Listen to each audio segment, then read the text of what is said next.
Welcome, ladies and gentlemen, to another edition of the Speak On It podcast. I am your host, Big Mike. We are here for a special NBA Finals preview show. The finals are here. We're down to two after a long road through the playoffs to get here. We're going to break it down. We're going to talk all things basketball tonight. You know, I can't do this alone. I've got the Mad Producer Podcast Poppy in the building. We're here. Just gonna That's you guys it. just don't know what happens. You gotta ignore it, Kate. You gotta play ball. Fuck it, we ball. Got my man Anthony here in the building. How's it going, guys? We are here. It doesn't matter what took us to get here. We are here, and that's all that matters. Yeah, I mean that's all. It's all that matters that we're here together after some time off.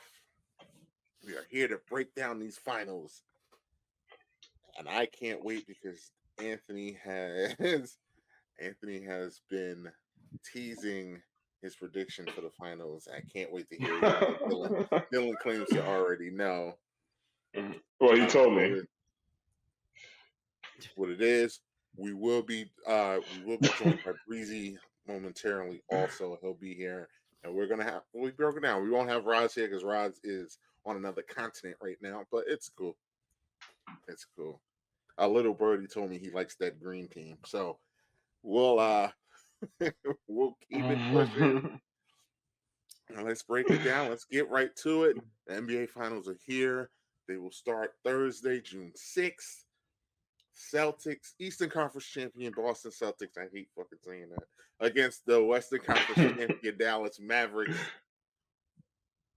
But we know what it is. It's Luka and Kyrie versus Tatum and Brown. We know why we're here. That's the matchup. We will break that matchup down.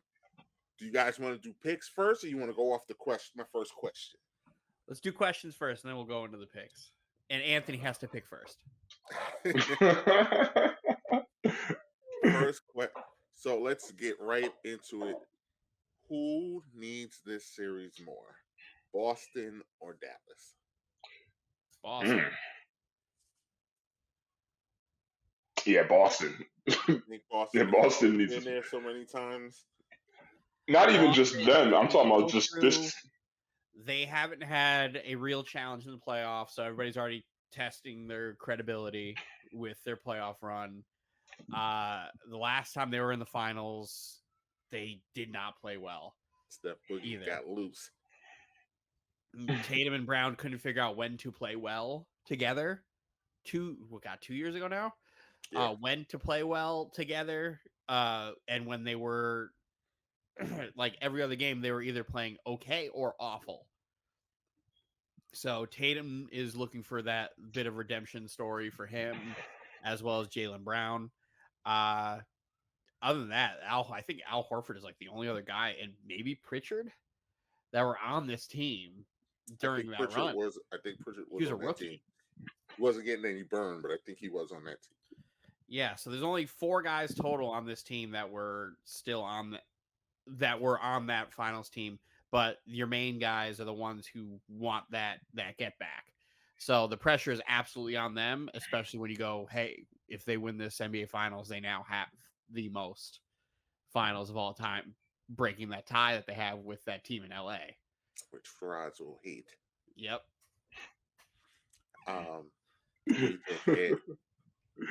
mean, you also got to think about how many deep playoff runs has this current Celtics team had. How many times have they made it? The Eastern Conference Finals or the NBA Finals. It's like eventually, like, when is it gonna be the time? You know, this is the perfect postseason to actually win it all. Like the red carpet was literally laid out for these guys, like, throughout the whole postseason. Now it's time to finish it, because I don't think we're gonna see something like this next year. I don't think every Eastern Conference team is just going to get destroyed with injuries in every single round. No. So this is how the Warriors their dynasty started. 15. This is how their dynasty started. Their entire playoff run was they didn't play a healthy point. injured point guard after injured point guard. Mike Conley gets hurt. Tony Parker gets hurt. Kyrie Irving gets hurt. Who was the other point guard? I believe it was Chris Paul. Chris Paul gets hurt. Well, Chris Paul always gets hurt. But still, they literally nope. Yeah. They missed 3 Hall of Fame point guards and then a really, really good point guard of Mike Conley, especially at that point. That's 8 years ago now, Mike Conley, where Mike Conley was still a dog. Who could get buckets. Like Mike Conley could go get you 20 if you needed. Yeah, so like Steph dodged some really good guys. So, again, 3 Hall of Famers and like an elite point guard on top of it. So this is one of those things where it's like, is Boston just going to keep playing down to their competition and like this series is going to be much closer than it needs to be for them? Or are they just not as good as we think? That's where it's like, because they haven't been tested. They still are juiced up. They're getting KP back. But then, meanwhile, Dallas has gone through 7-game series after 7-game series after 6-game series or 5-game series. Like, but that Clippers, it was in 5, but that was a tough. They were fighting. They were fighting. Those were all close games. Those games took something out of them. By the way, shout out to James because he owes me Gatorade because I told you Luka was going to pack the Clippers up. It's about time. But yeah, they've been through wars. They have actually been through wars. Whether it's 2 5-game series and a 7-game series, they were in wars. Mm-hmm. They lost something in those fights. Where Boston's just like, hey, we lost 2 games total. We cool? We cool? So is it Dallas is tired and Boston is rested, or is Dallas like, hey, we're good, we're warmed up, we're ready, we're ready to go to give you the best shot, and then Boston's like, we're either going to play to that or we're going to lose. So that's where it's like I'm caught up because I don't know. What if I told you that your reasoning was the exact reason I think Dallas needs to win? Because as crazy as it seems, the West is actually going to get worse. Like Dallas had to scratch and claw to get here, but Dallas didn't have to play the Lakers, who I don't think they would have beaten. Dallas didn't have to play Denver, who I don't think they would have beaten. We still have Memphis coming. Minnesota's not going anywhere. Minnesota's not at least one more year. No, I don't see them going anywhere. They're gonna have some moving pieces. They'll still be around, but they're gonna have some moving pieces. Like the West is still. We don't know what Phoenix is gonna morph into. I can tell you. Because I've been whisperer since this happened. I can tell you exactly what's gonna happen. We don't know what Phoenix is gonna morph into. The Clippers, if they catch lightning in a bottle and Kawhi can stay healthy in May, could be a problem. I'm not really worried about the Clippers, to be honest. You know the Lakers are going to retool. Like the West is going to be. The Kings are still out there. If Zion, what if Zion never gets hurt in the playing game? This could be a whole nother conversation too. But the Pelicans are probably moving Brandon Ingram. Well, but yeah, but we don't know what they're going to get. But we don't know what they're going to get. It could turn them into a monster too. Mm-hmm. And if Zion stays healthy again, because that's what was so sad. Sad is a strong word, but Zion really did play most of the year this year, and he got hurt in the playing game because none of them other dudes was doing anything, and he literally had to take himself to the brink to carry them into the playoffs. I would have loved to have seen what would have happened if that Zion healthy would have gotten in the playoffs, because they are a very interesting team when he's healthy. Now, Brandon Ingram's ego has just gone to new heights now. So I don't know, like you said, Dylan, I don't know what's going to happen with the Pelicans, but arguments could be made that the Pelicans have a top 15 player on their team right now. So when you have one of those, you always have a chance. So I mean, the West is going to be very interesting. I suspect Houston will get better because I thought next year would be the year where we would actually see some growth, that they had Ime yelling at them for a year, and he almost got them in there this year. So I expect Houston to be better. Utah just stinks, but Utah's trading Lauri Markkanen. At least they have nice jerseys. So I'm I like those calling this I like right those new now, jerseys. just so the Knick fans here can hear this. Lauri Markkanen's going to be a Knick. I would hate that. Lauri Markkanen's going to be a Knick. Buy Mitchell Robinson. I would hate that. Buy Julius Randle. He's Lauri too Markkanen's soft. going to be a Knick. He's too soft. You think I would Lauri hate Markkanen's that. soft? I would hate that. Yeah, he's soft. I think he's exactly what you guys could use offensively. But Lauri Markkanen, that's my big off-season thing. Lauri Markkanen's going to be a Knick. That's Dylan's shot in the dark for a speaky. I didn't even have to say that with that in mind, like you do, Michael. You know, you have to call out the fix when it's in. The reason why, even if that happens, I wouldn't win because you guys wouldn't want it. So it comes in negative connotation. Like, we're not voting for that. We hate this. I would hate it. I surely would hate it. But that's why I think Dallas actually has more pressure on them. But I hear your argument because the odds of the East crumbling before our eyes, like it did this year, not like It's not gonna happen. Like, there was no way Boston was going to face healthy teams the way everybody broke down. Philly, not a healthy team. The Knicks, not a healthy team. The Heat, not a healthy team. The Pacers, not a healthy team. The Bucks, not a healthy team. Like, teams 1 through 8 just weren't healthy. Except and it wasn't even like. And the Pacers then got hurt. Yeah, they would have got swept anyway. They would have lost anyway, but like they still got hurt. So like they didn't get them at full strength. They would have got swept anyway. That's the hate in your heart.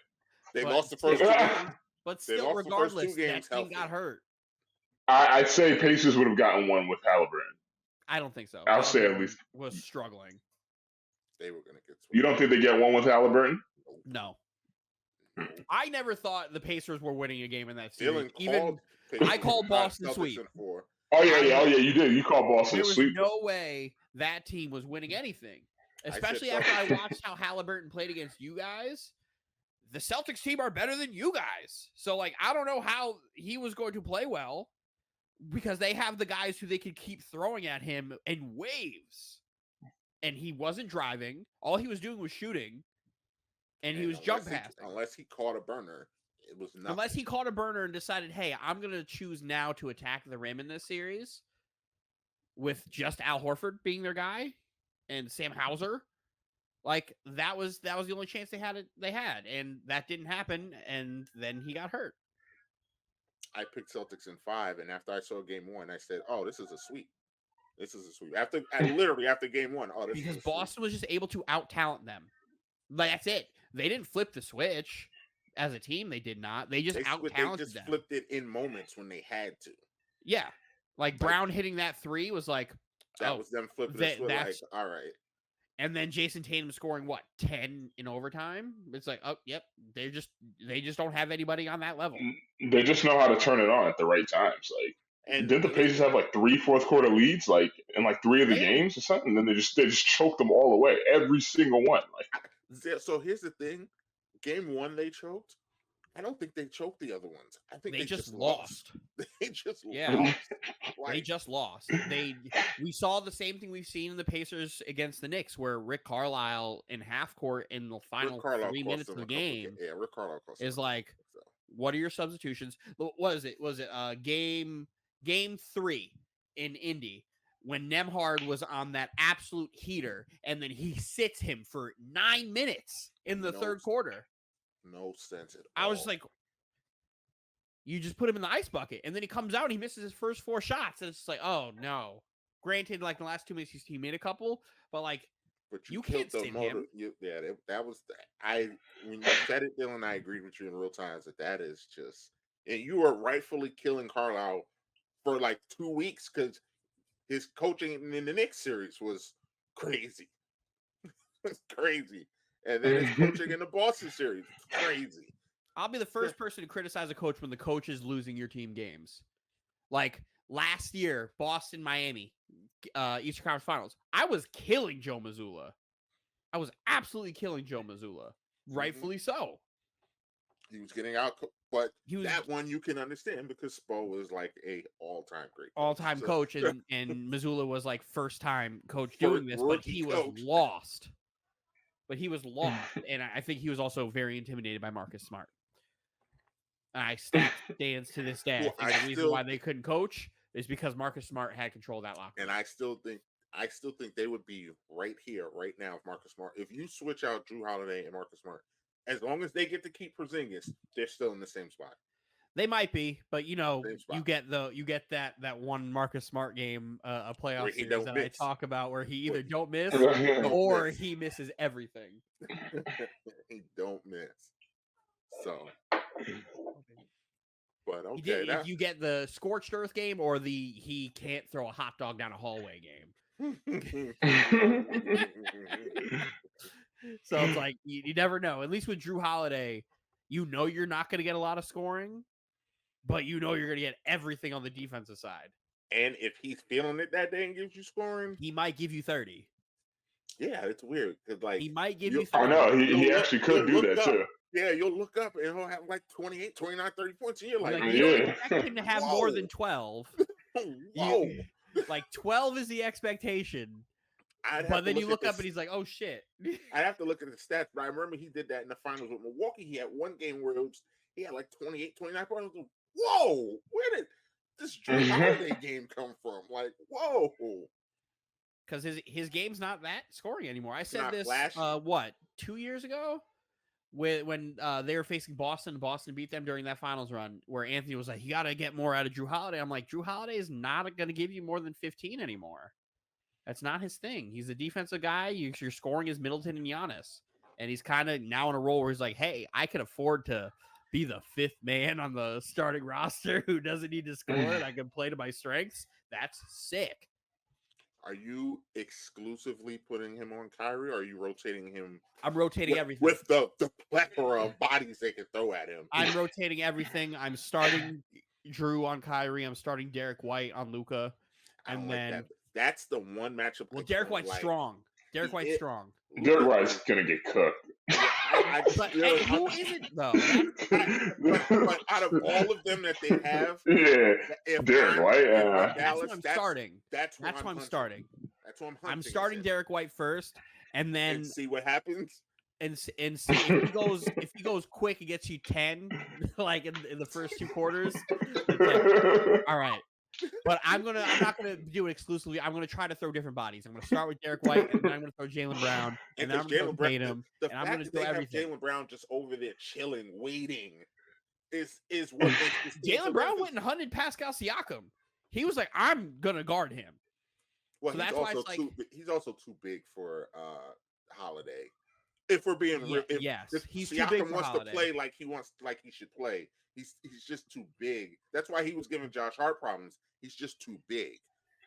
Jaylen Brown has to go guard Siakam. But in this series, honestly, Jaylen Brown should be a terror in this series because he should be, because I don't think they have anybody who can guard him. I don't know who on Dallas can guard him. I don't know who's guarding Tatum either. So it's like I don't either. It's gonna be. I think Boston has the better ability defensively to slow Dallas down without getting anything in return. And they can still score with them. But Dallas plays defense. They Jason Kidd has them playing great team defense. Yes, he does. They do. But the last time we saw them, I'm not going to underestimate them. I'm going to value them for what I actually think they are, which is a good team. But they didn't have to worry about anybody else besides Ant and Cat in that last series. Like the Naz Reid points that they were getting were like, whoa, hold on. I don't know where that. Jaden McDaniels played pretty well.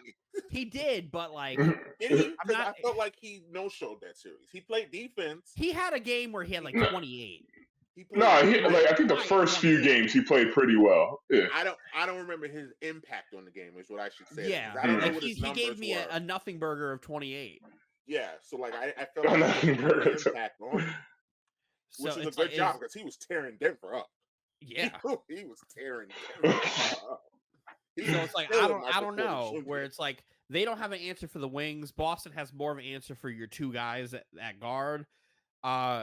If Boston could keep Derek Lively out of the paint, if Porzingis can hit shots, If Porzingis can hit shots, they're good. Dallas is going to be in a lot of trouble. Close the door. If Porzingis can come out and hit shots, if he goes out there and he can hit a couple shots and you have to keep him out, Derek Lively can't play. he can still play, but it's going to be tough because he's athletic enough to. He's athletic enough to do it, but like his strength is rim running. Yeah, no, rim running and shot blocking. If he's making threes, you can't run. You can't run, and if he's making threes, he can't. Who's rebounding? Gabby, do you play them together? Is the question. Absolutely not. Because who's going to guard Tatum? Well, that's why I'm asking you. PJ Washington? Then who's going to guard Brown? Kyrie? Probably. They're gonna need Kyrie to do something crazy, and it's like he's got to play defense. Like this series is so intriguing. This is redemption for Kyrie. We're going to talk about that. I'm waiting for James to get in here to talk about his favorite basketball player. So, because I do have a couple Kyrie points, we need to talk about like this. We talk about it here. Like Kyrie, there's an elephant in the room. Kyrie's playing nice guy right now, but we know what it is. We know what that Boston crowd is going to be like for Game 1. They're going to be saying, he said he's matured. He said he's matured. That sounds great. Until until the hate talk starts coming. I can tell you I could take whey protein and be fine. And then what happens pre-show happens. As Mike Tyson says, everybody's got a plan and they get punched in the mouth. And what happens when Kyrie starts hearing that N-word fly? And what happens in Game 2 when he talks to his wife and finds out the crazy stuff that they were yelling at his wife? Like I actually do believe Kyrie has matured. You mature when you get older. But this is the final boss for this mature Kyrie. This is the final boss. So this is how he exercises his demons. He had ever since he's been in Boston, outside of that one series with Brooklyn where he had Kevin Durant, James Harden, and they were just running through them. He's had a hard time. And that was the first like his recent stretch against him has been. Oh, and it hasn't even like they have clamped him up. He has played well. The game where he flipped them off when they got to Game 1, he played 2 years ago. His mind and and then Tatum hit that game winner. Steve Nash did not get, but you remember the last play that they had where they gave KD the ball. Like, read the room. Read the room. Kyrie is on a burner. Like, Kyrie is one of the best one-on-one I don't think Steve Nash needed to get fired, Dylan. No. Fuck you, Mike. Fuck you, Mike. He gave KD the ball. I think he was a scapegoat. No, fuck out. He was a scapegoat, though. Because they didn't play well. He deserved to be fired. They didn't play well, though. Outside of Game 1, Kyrie played horrendous. Let's keep playing guys who are under 6'5" in a series where the best players are 6'8" and taller, and having Goran Dragic guard fucking Jason Tatum. That sounds so sick. Meanwhile, Blake Griffin, the ultimate hustle player, is on the bench just trying to get in. That man was pink, Mike. That man was pink. He went on the floor and gave his heart, and he was pink. Medium rare. He was medium rare. Absolutely. A warm pink center. He was gassed. He was giving Jaylen Brown everything he had, and then he also scored like 9 straight. Was it enough? And I'm just sitting there, I'm like, fucking Steve Nash. Fucking Steve Nash. So Kyrie against Boston, and Jaylen Brown, Jaylen Brown plays very well against Kyrie. I don't know if people realize this. He plays very well against Kyrie. He does. I think he takes that matchup personally. For whatever reason, like, their relationship has always been weird to me. Mm-hmm. Ever since it's, I'm reading I always refer, whenever it comes to Kyrie in Boston, I always refer back to the Jackie McMullen article that came out like that summer he left. And I always think about how Kyrie was trying to be like this mentor over them to teach that young group how to win and like go and practice and get shots up at the gym after. But Jaylen Brown and those guys wanted to go party in Miami instead. And I think there's a bit of resentment where Jaylen Brown was like, you were trying to be something that we didn't need at that time. And then you were hurt and then we succeeded without you, and then you came back, and we're supposed to just like bend the knee. That whole like And then Celtics he wasn't run, there on the bench for like exactly like that second year of Jaylen Brown, that rookie year of Tatum, where they succeeded so fast they got a little ahead of themselves, and they resented the Gordon Haywards and the Kyrie Irvings. So I think he takes that personally. Like I'm sure they're great friends, probably are. Maybe they don't seem like their personalities don't seem like it clicks, but I don't know. They're two different types of smart people. Where Jaylen Brown is like incredibly like book smart, intelligent, probably could be a doctor if he wanted to, and Kyrie Irving is the free thinker. Oh, that's a good way to put it. I was going to say, YouTube smart, but free thinker. No, he's the free thinker. You say YouTube smart? He's a free thinker. Much better. It's not insulting, Mike. It's not. Calling somebody YouTube smart is absolutely insulting. Oh yeah. So, but I mean, like I said, I don't know those men though. So they might be besties. They could be very good friends. Could be. I know when they step on them lines, they ain't gonna be friends because I know that's exactly how it. I don't know. Both of them, Anthony. Both of them got that dog in them. Both of them. Mm-hmm. Like I said, I never talk about Kyrie's basketball game. Like Kyrie is a dog. He has the best package I've ever seen. Kyrie is easily guy. Like top 3 most skilled basketball players ever. You can really make that argument. Like put stats aside, put whatever. You just watch that man play basketball. It's like, I agree. Kyrie's up there with anybody. Mm-hmm. So like it. Believe me, when that ball goes in the air, oh yeah, and like I said, and Kyrie got that dog in him. So oh yeah. Kyrie's not so it's a very neither are they matchup. Except for Tatum. Tatum might be. How old is Jason Tatum? He's like 25 or 26. 26. So my next question is, which 26. duo would you rather have? I know Kyrie's a little older, so that probably sways it, but which duo would you rather have right now, today, moving forward? Kyrie and Luka or Tatum and Brown? Moving forward, it's Tatum and Brown.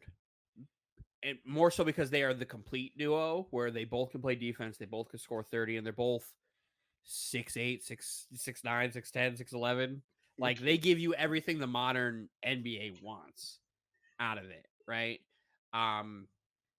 If we're just talking offensive skill, then yeah, give me the latter. Give me those two. But if you're talking about the complete dynamic, if you want to talk about the complete game, I know I can get more out of the two in Boston because of what they give me on the defensive side, where Kyrie can play defense, but his size limits him. And he doesn't do it a lot because he's got to score a ton. Luka is a cone. So we gotta address that. Luka is not a good defender. I'm very curious of who Luka. I'm assuming Luka's going to guard Derek Drew White. Holiday. Oh, Drew Holiday. Yeah, because they did Derek White will attack. They did a masterful job of hiding Luka in that Minnesota series, but and in the Denver series too. But see, that's the thing. Denver actually was getting him, and Luka did not. He held his own. I mean, he wasn't out. He wasn't Marcus Smart, but I don't think he was a cone in the that's at Denver in the OKC. Yeah, I was confused. Okay, OKC. I meant OKC. He wasn't a cone in that series. He's strong. That's the thing with Luka. Luka's very strong. Yeah, Luka's he's not athletic, but he's strong though. People don't realize how big he is. Luka is like big. a legit 6'9".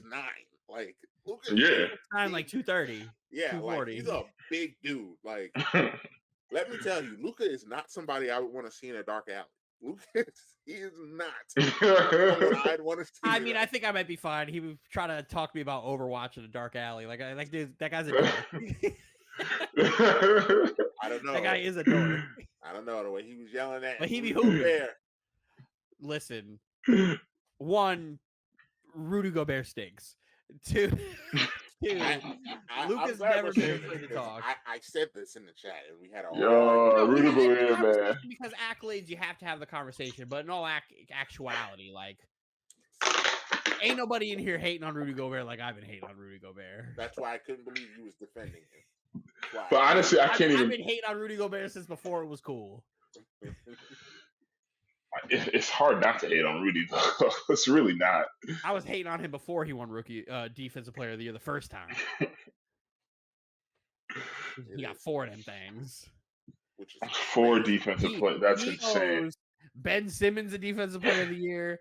He owes Victor Wembanyama a Defensive Player of the Year. He owes fucking somebody else a Defensive Player of the Year too, because he don't own none of that. What do you mean?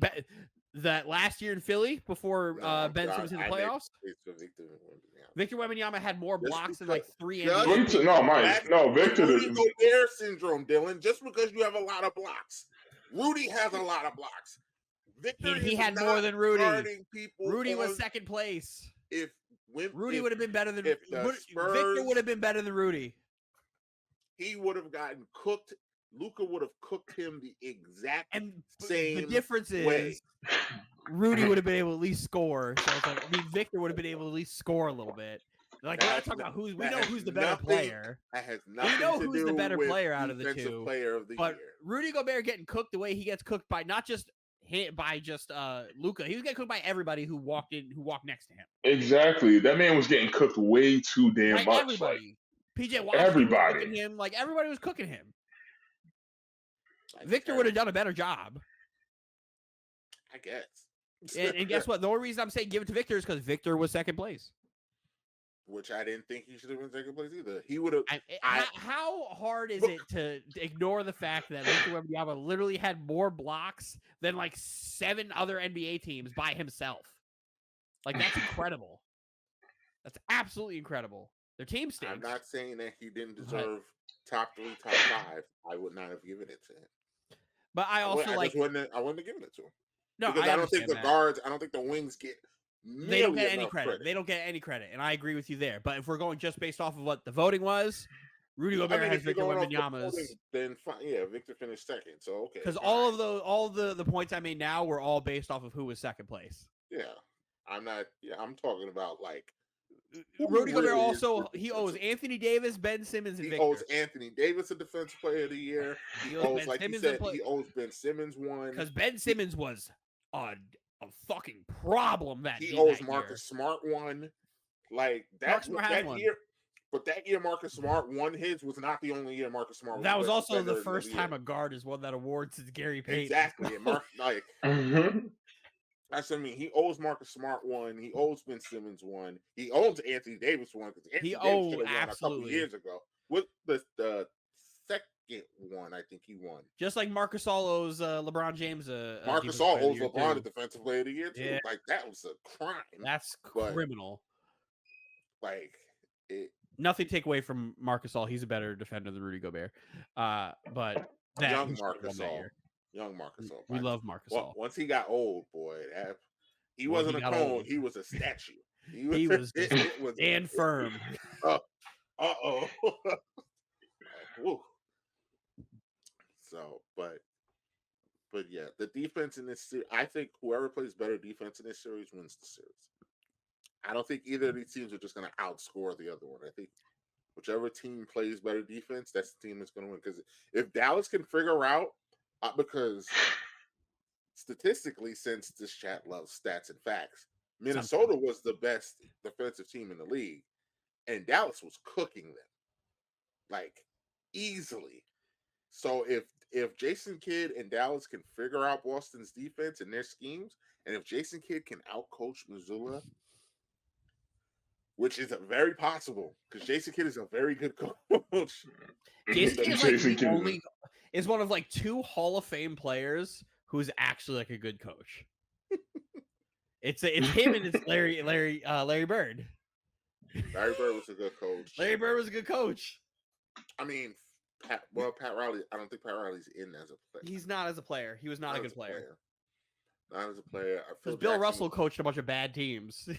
And I don't want to count his player. I was about to say Bill Russell got a ring though as a coach. I don't know what you're as a player coach. What's the last word in that sentence? Yeah, but still, that's not the same. That's not the same. Got him some hardware. He also coached that Kings team with Kenny Smith, and they won like 10 games. Time passed. Phil Jackson was Not a Hall of Famer as a player. He was a solid role player, though. Yeah, the role player is always good. Pat Riley, great role player. Not a good player at all. I'm trying to think. You might have a point. I can't think of. I feel like there's more, but like Chauncey Billups really not that good of a coach. He going to the had Hall of Fame this year. He's had no chance, but he's not that. Steve Nash he is has bad. no talent. Steve Nash has a winning coaching record, and he was a bad coach. Steve Kerr is not a Hall of Fame player. Ty Lue's not a Hall of Fame player. You might have a point that, like, I'm really gonna have to go back and think That's about why that it's like now. I don't think this JJ Redick to the Lakers thing is a bad idea. I don't think so either. Because he is a No, you might be right. I remember Isaiah Thomas coaching too. Isaiah was not a good coach. He was he wasn't a bad coach though. But he wasn't a good coach. No, he wasn't really that good though. He's okay. JJ Redick gives me front office GM vibes more than he gives me head coach vibes, but he'll get there. But like he'll get there eventually. I think his next role in life, even if he's not a good coach, he will be in the front office because he's smart as shit. Yeah, and he knows the game. He knows the game. I'm just surprised, unless he just interviews horribly or doesn't. What's wrong with my man Sam Cassell? Like Sam been an assistant coach to be a head coach. Like I feel like maybe he just doesn't want it because like he's been an assistant coach. He wants to hang out with his friends. Sam seems like a good coach. Like he was a very good point guard. Avery Johnson, not borderline. No. Okay. I know firsthand Avery Johnson is not a good coach. I mean, he got a ring, don't he? No, Carlisle coached that Dallas team. He went to the finals. Avery Johnson got fired that season. He went to the finals. They lost. Avery Johnson coached that team. They lost, and then he got fired. Yeah. Avery Johnson coached the basketball team. That's a good Avery Johnson. That was a good one. That's a good Avery Johnson. Shout to Mike with an absurd impression of Avery Johnson. So we'll recap that, Dylan. By the way, if you're listening to this or watching it on YouTube, check out our IG page. We will have a poll up. Who you think's gonna win the finals? Celtics, Mavs. It'll be up the whole finals. You can change. Well, you can only vote one time, but you can wait until the very last game if you want to and vote. Not us here, though. We hold people accountable here. So,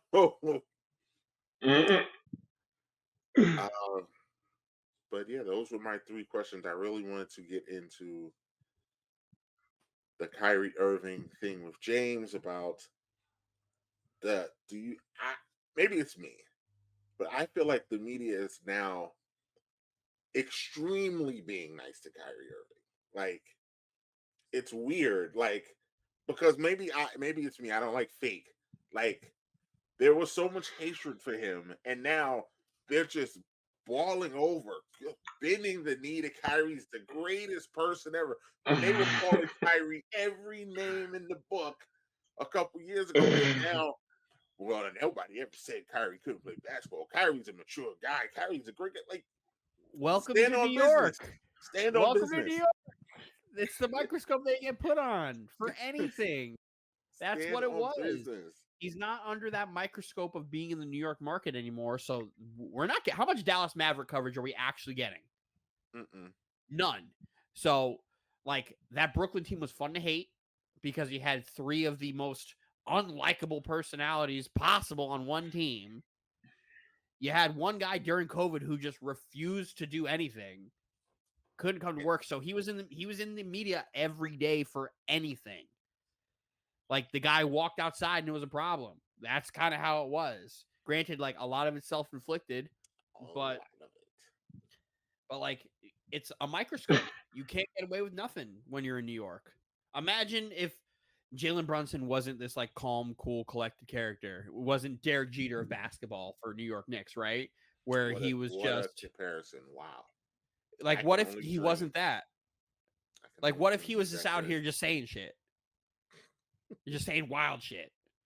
I don't know because I think Jalen Brunson's perfect for especially this He's Knicks perfect team, for New York. this climate. But I feel like Anthony Edwards would also be a huge hit with Knicks fans. Like, Well, he's not saying anything like wildly outrageous as opposed to like he's that just one outrageously homophobic slur well in that, the but like offseason. his confidence and he talks like he's not Yeah, afraid. Like, what do you think I'm Kyrie's gonna out say? We're here gonna lose. on We gonna win Game 5. Kyrie's out here talking like political stuff in the New York market. Yeah. And talking down to the media and questioning them. And Kyrie is just another victim of you're never going to beat the New York media. You're never going to do it. The only way you beat it is by being a Derek Jeter, being an Aaron Judge, being an Eli Manning, being a Jalen Brunson. Those are the only way you'll beat it is by not like participating in it. You're like, yeah, I'll answer your questions. All right, see ya. It's almost like you can't have the personality because you'll get killed for it. Exactly. But like, that's just how it goes. Kyrie, say what you want about him as a person. Like, I don't like how he left Brooklyn and how he went about his business that way because he negotiated in ill faith, and I don't appreciate that. But like, I never will say he's a bad player. I don't hate Kyrie Irving. He's a phenomenal basketball player. It's just I wish that things went differently. Like COVID ruined my championship hopes. So it's like, all right, we move. Shit happens. But you do it again. And you do it again and again and again because we live in that one universe where COVID happened. We live in that one universe where COVID happened. So it is what it is. But shout out to Kyrie Irving. I'm glad he's finding his home or whatever in there. We'll see next year. You said it, not me, Dylan. But we know the timetable of this man, right? Zebra doesn't change his stripes, but no, but like don't put that into existence, man. I don't want to put that into existence, man. Because Kyrie is a very authentic human. He is him. He's unapologetically him. He says what he feels. He's a very unapologetic human, and I respect him for that. But we know what happens. Two things. Yes. I just want to say he's changed, man. He's not going back to that. All right. We know everything we know right now. So like that, all we know is what we know, and until proven otherwise, I can't expect anything different out of your multiple seats in a place. So I hope it doesn't happen for his sake. Let's point that out. Let's preface that. I don't want that to happen to him, just like I don't ever want Joel Embiid to get hurt. But we have to address what actually happens. So fair enough. Is, and there are things going on in the world. Like I said, it's all good now, but there's an election coming in a few months, and a lot can happen between now and then. And like I said, he's in Texas.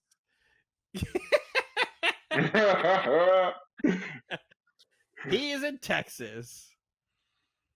So best of But I think him being married and him having a kid, I think has done wonders for him. I just hope he's I don't know how you get that naive. He's just so naive. That's what just drives me. His lack of awareness about who he is and his platform astounds me sometimes. But that's neither here or there. One more question, because I saw this question earlier on the show that makes that has launched the career of every female on ESPN. Don't get me started on that. Want to talk about lack of self-awareness? Yeah, I mean, yeah. They asked a question that I was kind of intrigued by. I mean, I think they were doing that thing they do where we just live in the moment. But what does a championship and a finals MVP do for Luka's legacy? Like, does that all of a sudden, the question was, does Luka become the best player in the NBA? And I mean, there's already an argument for that. How? Because he's one of the 3 best basketball players in the world. That's Luka's how. my guy. Luka's my guy. Like, if you're already in the top 5, top 3 conversation, it's not crazy to say you are Definitely one. top 5. But right? like, Joker still exists. He's still breathing. But again, that's what I said. There's an argument for it. Doesn't mean you can win the argument for it. But like, you can have a conversation. But even if Luka were to win, I'm still not putting him over Joker. I'm not putting over Joker either. But there's a conversation to be had. No, definitely a conversation. And it's like, until he wins an MVP. So that was the point. So on Speak with the beautiful and talented Joy Taylor, they were breaking the argument down too, and the argument came down to, so if Luka wins and Luka wins the Finals MVP, we'll put in that hypothetical. That's what happens when you compare Luka and Joker's career. Joker has 3 MVPs and 1 championship and 1 Finals MVP. Luka would have 5 first-team All NBAs and 1 championship and 1. That's impressive. MVP. And he's how many first-team All NBAs does Joker have? 1, I believe, this year. Yeah. Maybe this is Joker's first. Maybe last year, but I don't know, because he didn't get first-team All NBA last year because he's always fighting with Joel Embiid. I could have swore he's had it more than once. The problem is first team. Him, first Joel Embiid, and Giannis they all play the same position. So that's right. Actually, he has 4 All NBA first teams. He has 4. Oh, then this is. Oh yeah. First team, 2 All NBA. Yeah, I was like, I knew he had more than 1. Then I mean, I'm still. Then no, you can't put him there. You can't put Luka can't beat Jokic in that argument. He has 3 MVPs. You can't beat that. Yeah, it's 3 MVPs. And then it's not like they're like a long time ago MVPs. They are like recent MVPs. 3 of the last 4.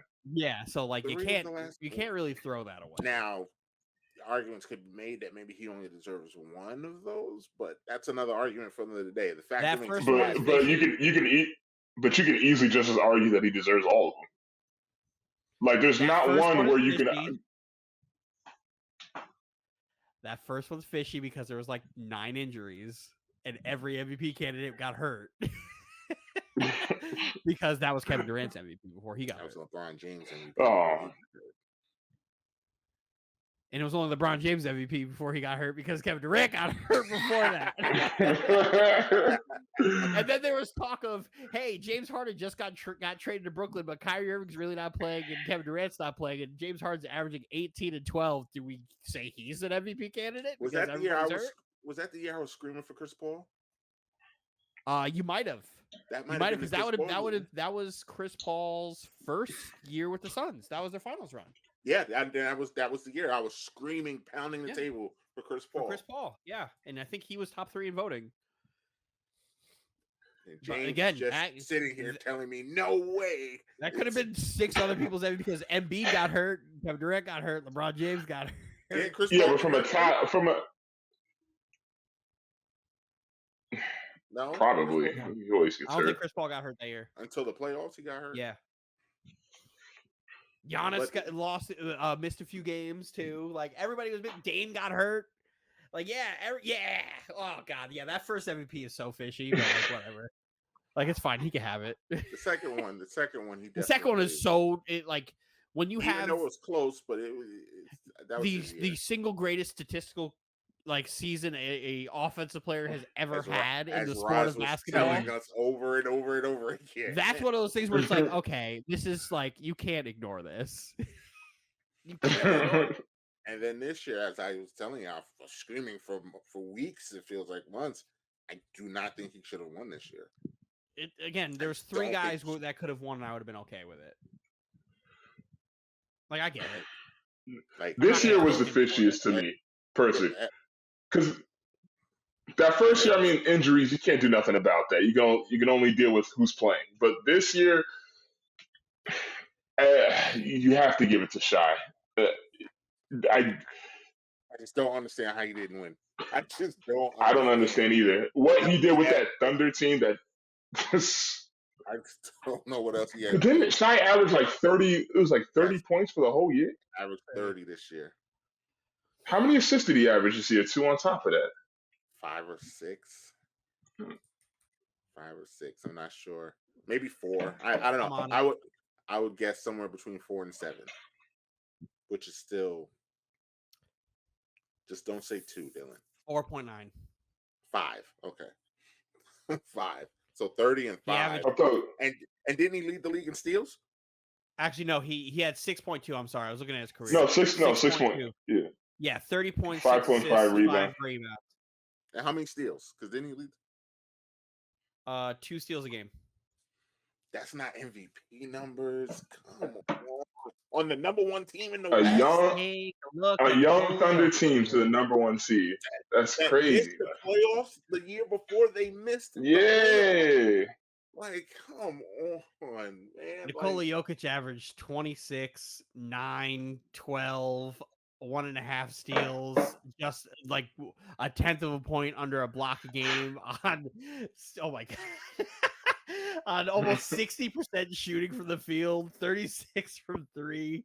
Like, he had a great season too. Shai shot 30 on 53% and 35%. So Jokic beats him in the shooting splits. Jokic shot 80% from the line. Shai was 80s also. Shai was also 87%. It's at that point, it's just efficiency and whatever else they want to do. And Dylan, the wins that I always. I mean, he averaged more assists, rebounds as well. So it's like, if you want to talk about guy earning the MVP for having the better stats, like the only stat he didn't really have was steals and points. It's not a stats award. MVP? You might as well just make it the offensive player of the year. I don't know what. Again, they don't have these awards, so that's why it's like we don't have a real distinction of what these awards are, because they have a scoring title. Like, that's what you get for scoring, but you don't get like the best stat. Like, most valuable. It's hard to tell. It's hard for you to tell me that a guy almost averaging a triple double isn't like isn't valuable. I can. I looked at SGA, a team that didn't make the playoffs. SGA raised his game, and now they're the 1 seed. That seems pretty valuable to me. It doesn't get any more valuable It than is that, valuable, honestly. Right? But so is the guy who Anthony averaging... Edwards keeping Minnesota a top 3 seed when Cat got hurt for a month Again. and a half. There's 3 guys that could have won MVP, and I would have been okay with it. Jalen Brunson dragging the Knicks to the 2 seed. Jalen Brunson not getting a vote is crazy, and I will constantly tell you that. But again, there's 3 people for sure that would have won, and I'd be like, all right, that's dope. That's cool. I'm cool with it. That's why it's like I will never really argue against any of these guys. I will only argue for. So it's like, you gave me Nikola Jokic, I'm going to argue for Nikola Jokic. If you want to take Jokic and give me Shai, I'll argue for Shai. You take Shai, I take Anthony Edwards, I'll argue for Anthony Edwards. Like, I'm not going to fight for this because all 3 of them deserve it. But I think one thing we can't agree on is what Shaq did with some bitch made shit. And that was just totally uncalled for. Totally uncalled for, man. He absolutely shouldn't have done that. And he's wrong for that because Jokic didn't do nothing but win the award that was voted for him. Yeah, it's not his fault. Oh, this is a perfect time for this new clip that we have. Joker was just trying to get his award. And Shaq came and was like, I just want you to know I didn't vote for you. And Joker was I'm like, what he say? Fuck me.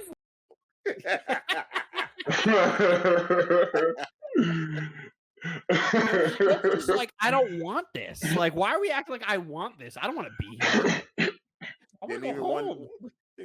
Told he won the award. Yeah, great. Let's have a pizza party. Yeah. Like, he was only a little mad they lost. Like, now he got to go home earlier. He's just mad because he wanted the competition. He's like, oh, they was talking a lot. I wanted to beat them. But I guess I'll go home now. I see them next year. I see them next year. Okay. Yeah, so I was like, he did get mad at Ant for yelling at the fans, though. I kind of appreciated that. Why you wave at fans for? And I also loved Ant, so why the fuck not? Why not? Why not? It's hilarious, yo. He's funny as shit. He snatched that face of the league from Josh so fast. So fast. He's on the same trajectory. It's the same origin story. Is it the same origin story? maybe not the origin story. I was gonna say, don't do that. It's not the same story at all. It's very similar though. It's very similar, except he won his game 7 and made it farther in the playoffs because he won his game 7. Got to win that. We'll see next year. We will see next year. Can't wait. Can't wait. So, unless you have anything else you want to talk about, we could get right to the picks. Are we putting bets on this, or are we going to wait till Anthony makes Anthony's got to make his pick, and Anthony already told me that I'm not getting another bet the rest of the playoffs. So, I mean, I wouldn't. Listen, can we talk about Anthony winning the biggest bet in soy history? I mean, how fitting that he's the winner. Him and James bet 3 cases on that. Yeah. As the biggest bet in soy history.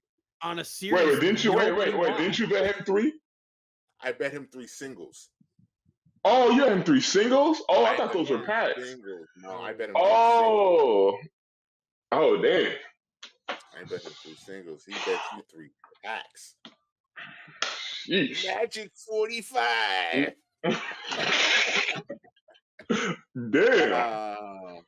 Yeah, he lost 3 packs on a series like 5 people watched. Bang. Nah, I'm not even gonna lie. I was sweating for a little bit. I was watching that game 7. I was like, shit, the Magic might actually do this. Like, and then like about a quarter. Yeah, and then like Cleveland stormed back, like, and then they just took the game. Like, yeah, I'm pretty sure me, Dylan, and maybe 7 other people watched that series. That's about it. Sounds about right. And you know the crazy thing is, that wasn't a bad series. It was not. I still to this day that was actually really good. Like that, essentially was a game 6 when Donovan Mitchell dropped like 50 and he scored like 27, like in the 4th quarter or something like that. Like that was a good fucking series. Like I think the Magic need to get more coverage next year, man. I like that team. We will start to see them because they're a feisty team. They have a star. Because Paulo Banchero, that kid's nice. Dog. We will start to see Orlando a little bit more next year. I think we'll see Orlando on TV a little bit more. I think we'll see Minnesota on TV a little bit more. A lot more. We will see some of these young bucks start to come on TV a little bit more. I think we'll see OKC on TV more too, because OKC was also never on TV. Never on TV. Too busy putting the Lakers every other fucking day. Lakers are no offense, Rod, but they're also the Lakers. I would say they're the Lakers. But they absolutely could have put Boston, Miami. It's not like the Lakers are bad. I'm not saying Lakers are bad. I'm just saying shit gets annoying. Nah. Like there are other teams that you could put on there. Imagine one of the 2 most famous franchises in basketball not being on TV. Okay, but shave off like a few games and put Minnesota in there. Having the most famous basketball player alive on their team. Listen, make some way for the Young Bucks, all right? They could have thrown a couple more games Edwards' way, all right? NBA money? Anthony Edwards absolutely makes the NBA money. Does he make more money, NBA more money than LeBron James does? I'm not saying the Timberwolves should have as many prime time games as the Lakers. I'm just saying shave like 2 games off and give them to Edwards. Is that too much to ask? They lose money.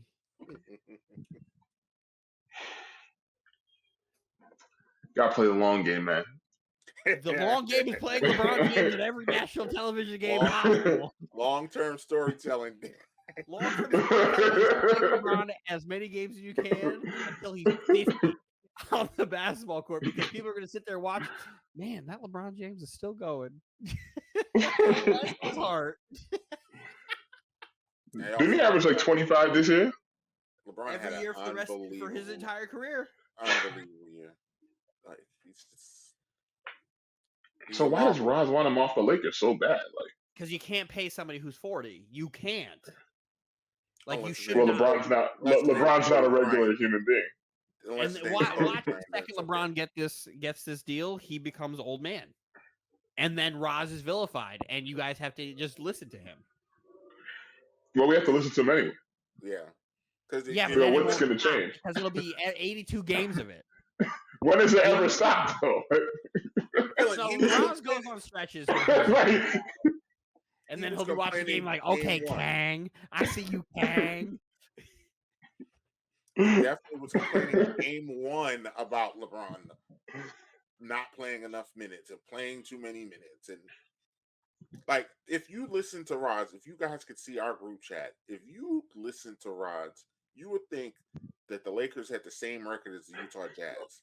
When in reality, the Lakers actually finished like 8 or 9 games above 500. Like, they actually did have a good team and had a good season. The problem was everybody else in the West had 8 or 9 games above 500. If the Lakers were in the East, the Lakers would have been a 1 or 2 seed.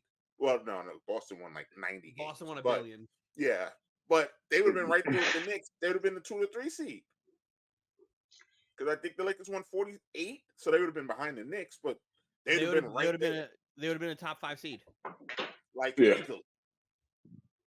I bet you they would have given Boston a better game series than everybody. I think they're one more solid scorer away, in my opinion, the Lakers, from really seriously competing. I don't even know if that's the problem. Go ahead. I think that's not the problem. That's not the problem. You don't think so? They got some poop rotation players, the guys who don't play defense. Like, one solid scorer. And D'Lo not showing up. You don't think D'Lo not showing up didn't hurt them? Listen, you're talking to the number one D'Lo hater in America. Number one. I've been hating on D'Lo. I had D'Lo on my team during his best year like he ever had in his career. The best version of D'Lo happened in Brooklyn, and I hated him. Like, he disappears. He plays with no pace. He doesn't know what the fuck he's doing. He doesn't play defense. So, like, I've been saying that forever. And every year I'm getting, oh, look at D'Lo play, look at D'Lo. Fuck D'Lo. I know what I'm getting. He's selling you wolf tickets and you're buying them. You guys fall for it. Not me, not this guy. The only other person who understands it is Roz. Roz gets it. But Roz also was caping for Spencer Dinwiddie, and I said, you don't want that. So I know what the fuck's up with D'Lo. You need more than what you got. Like, their problem isn't just, hey, they need a guy who can go score you 18 to 25. They need a guy who could get you 18 to like 22. They need defenders. They need better rebounders. They need shooters. Literally what my answer was going to be doing.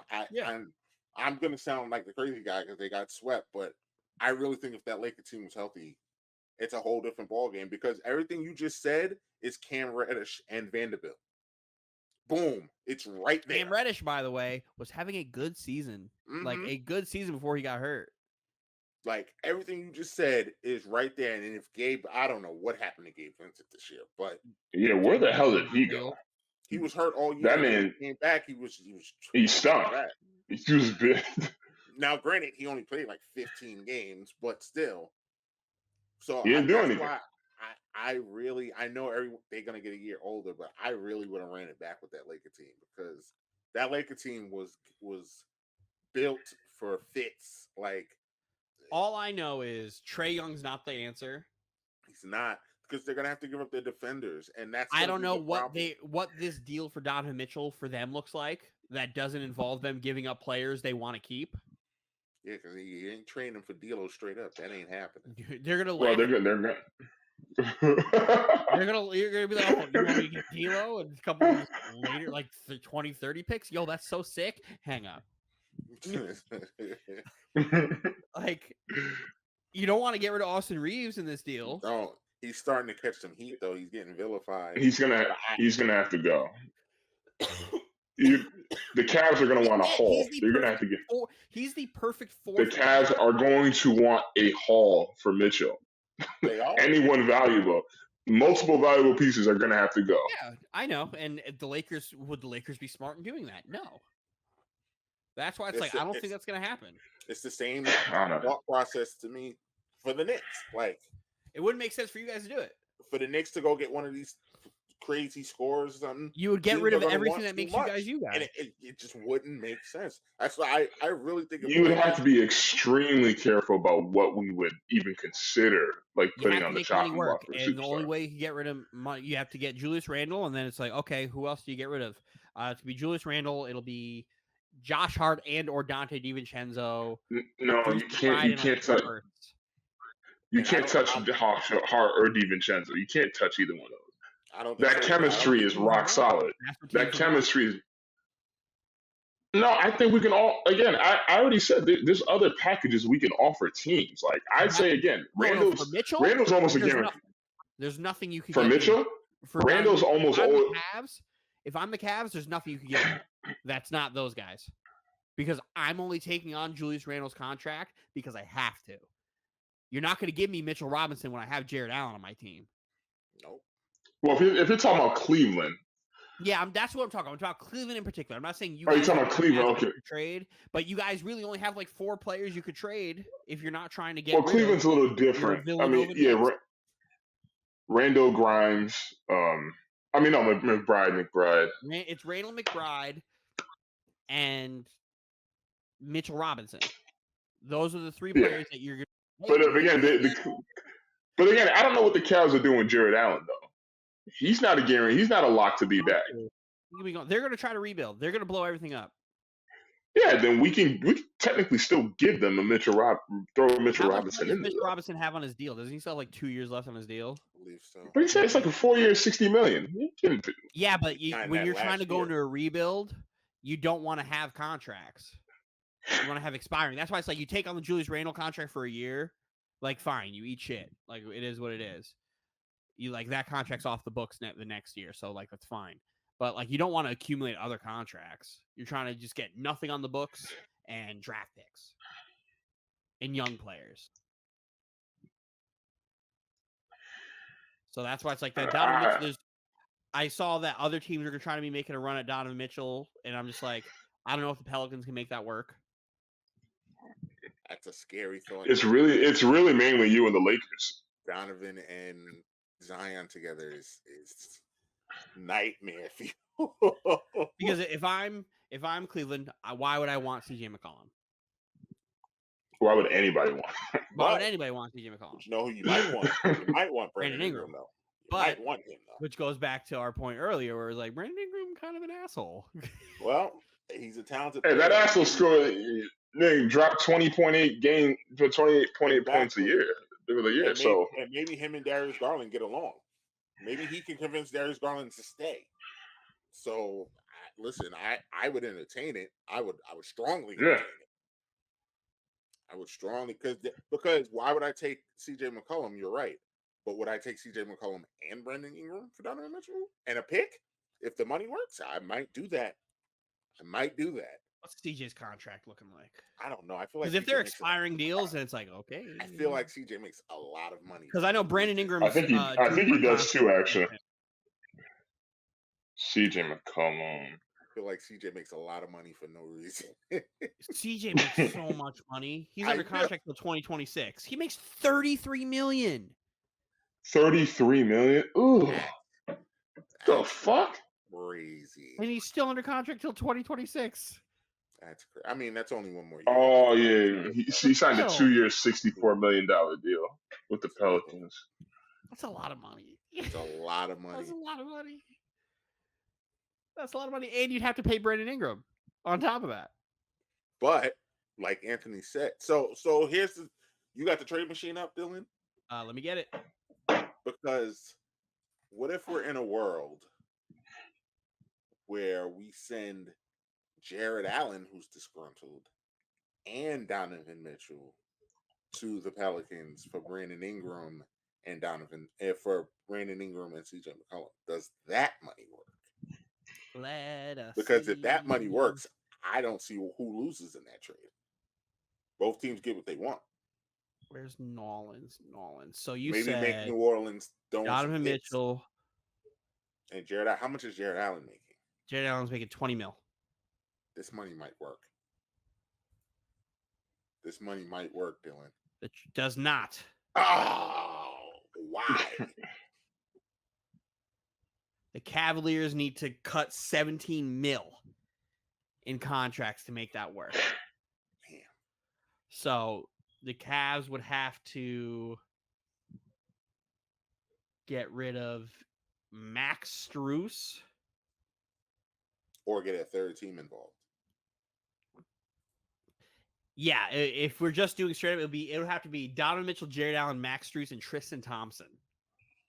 Yeah, and if I'm I'm actually saying absolutely not. I'm like, what are we doing here? Yeah, I'm not taking all of that. Just look out of here. Get out of here.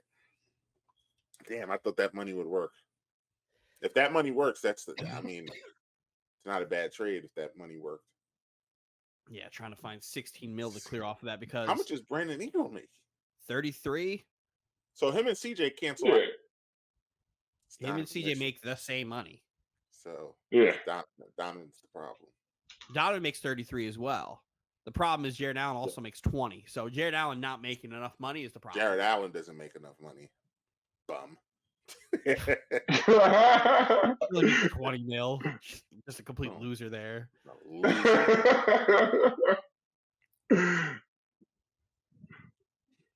So yeah, I mean, I don't know how you would make it work with another team to recoup that 13. If I'm a team, why am I helping anybody get Donovan Mitchell? If I can't get Donovan Mitchell, that's what like. I'm not helping negotiate anything unless you're getting an expiring contract. Like when the Nets were like, "Oh, we might help facilitate this Damian Lillard deal." Why? We were trying to get Damian Lillard. Why are we now trying to help somebody else get Damian Lillard? Curry favor in the league. That's dumb. Don't do that. Why are we doing dumb shit? Don't do dumb shit. And I'm glad they didn't. So I don't know. No, not Dennis Schroeder. Let me see what Dylan could cook here in a trade machine. Are we gonna have to put the graphic up? I think I'm gonna put the graphic up because I feel like Dylan's doing it.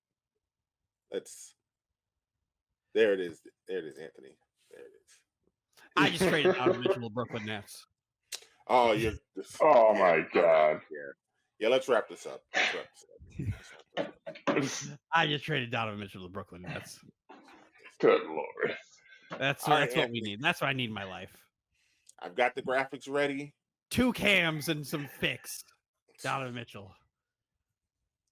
Let me get your team, how many games, and MVP. Your prediction for these 2024 NBA Finals. All right. I will be going with the Dallas Mavericks in 7 games. I'll go Dallas Mavericks in 7 games. And the MVP will be one young Kyrie Irving. Oh. I would just like to point out that bang, bang, bang. Shit like that. All playoffs, there was no way he was just gonna like do a fake out and fucking juke us left, go right. After all the shit we were talking, like, what are we doing? What is this? I strongly considered wanting to choose the Celtics, but I was like, I hate those. The hate in your heart doesn't allow you to. Yeah, it just wouldn't allow. I tried like 3 times. Like I made 3 good efforts to just try and pick the Celtics. I was like, I just couldn't get myself to do it. Dylan? Give me the Boston Celtics in 6 and Jaylen Brown's the MVP. Oh. Jaylen Brown. Wow. Oh. I feel like that was a little curve. Bang, bang, bang. Like it's like you said, I think Jaylen Brown as well is going to eat in this series. But the media darling is Tatum, though. If the media darling was really Tatum, he would have also won the that shitty award, the Western Conference Finals. Well, you just said shitty award. You just said what I was saying. Shitty award at the end of the day. They're going to average 30 in the conference 15. Finals. Anthony, as much as you hate him, he averaged. No. But I'm trying to say if they have a similar output statistically, they're going to give it to Tatum. Here's the thing. In like 15 years, that Larry Bird Award is going to carry some weight and some serious fucking legacy conversations here once we start doing that. So that Larry Bird Award, it's going to matter sooner than later, just like these in-season tournaments are going to start mattering. Because I how many keep in-season forgetting about the tournaments has in-season Michael tournament. Jordan had? None. How many in-season tournaments does LeBron James have? One. Greatest of all time. You see how that works? I keep forgetting about the in-season tournament. I literally keep forgetting that was a thing. Don't Yeah, worry, so- Anthony. I'm never going to use that in an argument for the. Don't No, worry. I swear to God, I keep forgetting the Lakers won that shit. We're Wait, gonna was see. Roz happy when the Lakers won that? No. No, really. I mean, Oh. he celebrated that night, but like, no, he doesn't really It acknowledge. just felt like it didn't mean shit. But when we look back, like Dylan said, 5-10 years from now, it will mean something. Well, we were talking about we've been talking about for a while now. Like, how can you make it matter? Like, what incentives can you give the players for them to want to play hard? The games weren't bad. The NBA's problem was that the fucking Pacers went to the championship. That was the problem. And we were the supposed and the courts.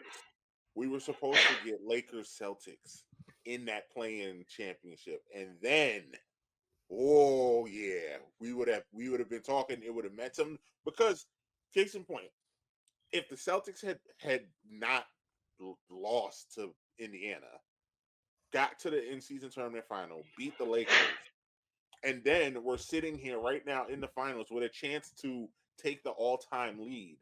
That's all we would be talking. We would be talking about the in-season tournament all the time. We'd be saying in some circles you could say the Lakers already took the lead because they have more championships. But you get what I'm saying? Like, tell me we wouldn't be talking about the in-season tournament if the Celtics had won it.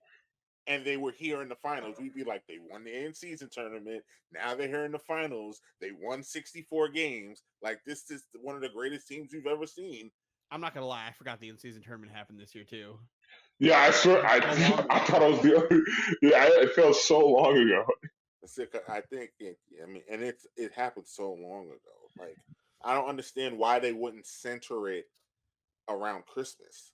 Like, why wouldn't you do that? Or New Year's? Like, make it around New Year. Make it so that it's attached to a date. The finals of that in-season tournament is on the biggest day for the NBA.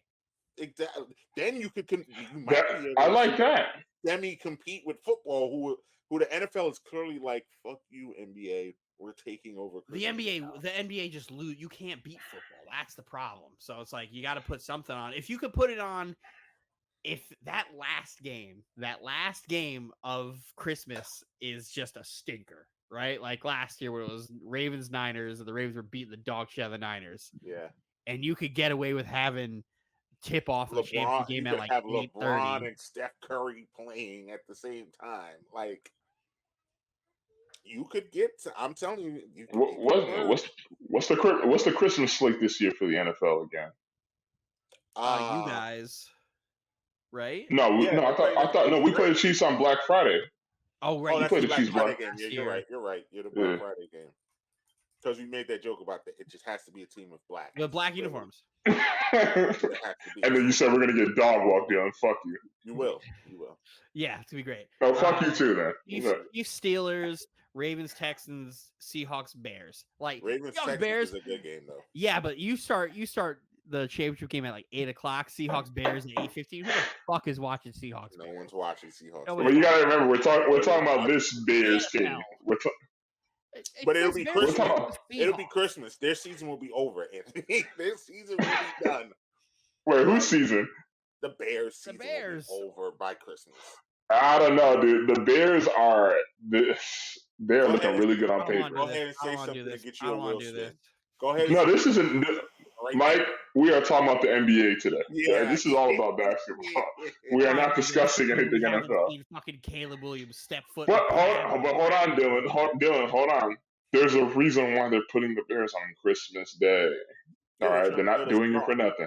They could have played a better team. Yeah, put in the Seahawks. There. It's nasty. Why did they put the Seahawks on there? The Seahawks make less sense to me as to why they would even put them there. The Seahawks is nasty. Like, you could have made this Bears Packers. Unless they're feeding the Seahawks to the Bears. The NFL could be deal because that game is all about Caleb Williams in Chicago. They're trying to promote him. So maybe they're feeding him. They're feeding Geno Smith to him, and they're trying. We don't know anything about this team yet. Like these guys haven't even worn pads yet. So like I don't know what that But Seahawks. they just look so good on paper. That's why. Like, so I can understand. I can understand it. I Like, don't know. I've said this. none of us know, but we're all fucking intrigued about it. I got this We're weird all feeling fucking. that Caleb Williams is gonna stink. Everybody stinks. I got this. I mean, every everybody quarterback does in this stink, draft yeah. stinks. There's like barely any good quarterbacks in this draft. But I do think. But I thought you were high on Jaden McDaniels. I like him. Yeah. Doesn't mean he can't stink. Again, I'm not a Yeah, I know they bad can. any of these guys. Like They all stink. they all really are. JJ McCarthy fucking sucks. Put me Dylan there. is gonna have me rooting for the Vikings all season. I know, right? Put me there, and then you're gonna watch one game of JJ McCarthy not just running the ball a billion times behind that offense. You're gonna be like, whew, maybe this guy really ate it. Because them and Bo Nix, I like Bo Nix, but man, he's in a bad situation too. So, yeah, Bo Nix is not in a good spot. I don't know. Sean Payton's really high on Bo Nix.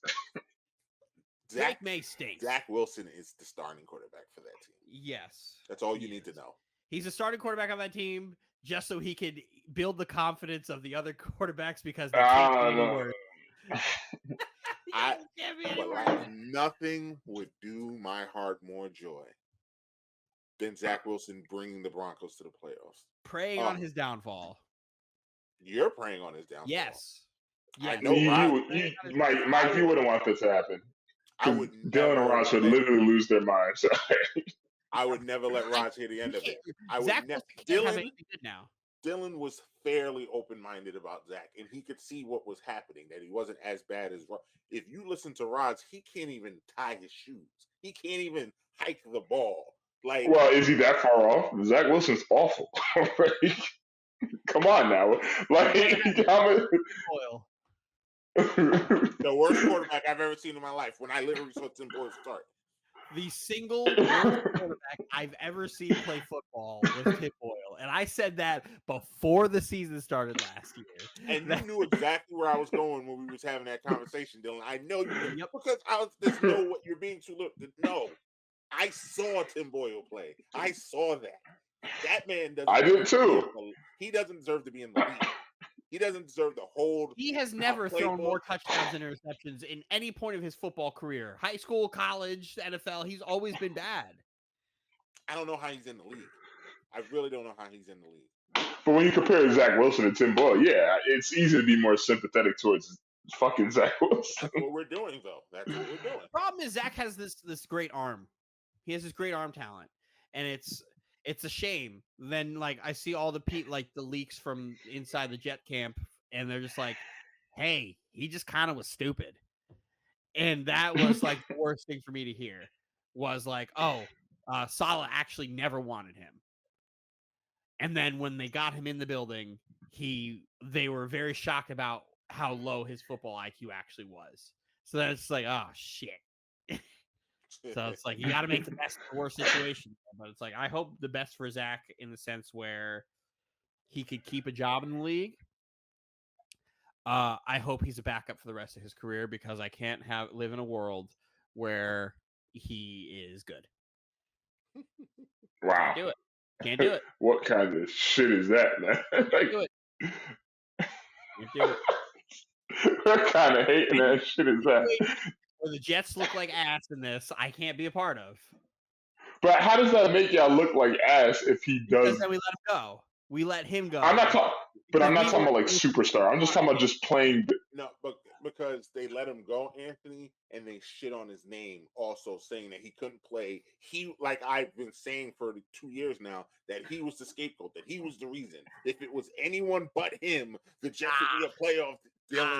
Dylan, how many times did you and Rod say if we even had an average quarterback, we'd be in the playoffs? But we wouldn't be wrong. That's the problem. We wouldn't be. No, but Mike, I agree with that. I agree with them on that though. Like if they had an average quarterback, they would have made the playoffs. We wouldn't be wrong. If Zach, their quarterback play was atrocious, and we couldn't get Zach to be average.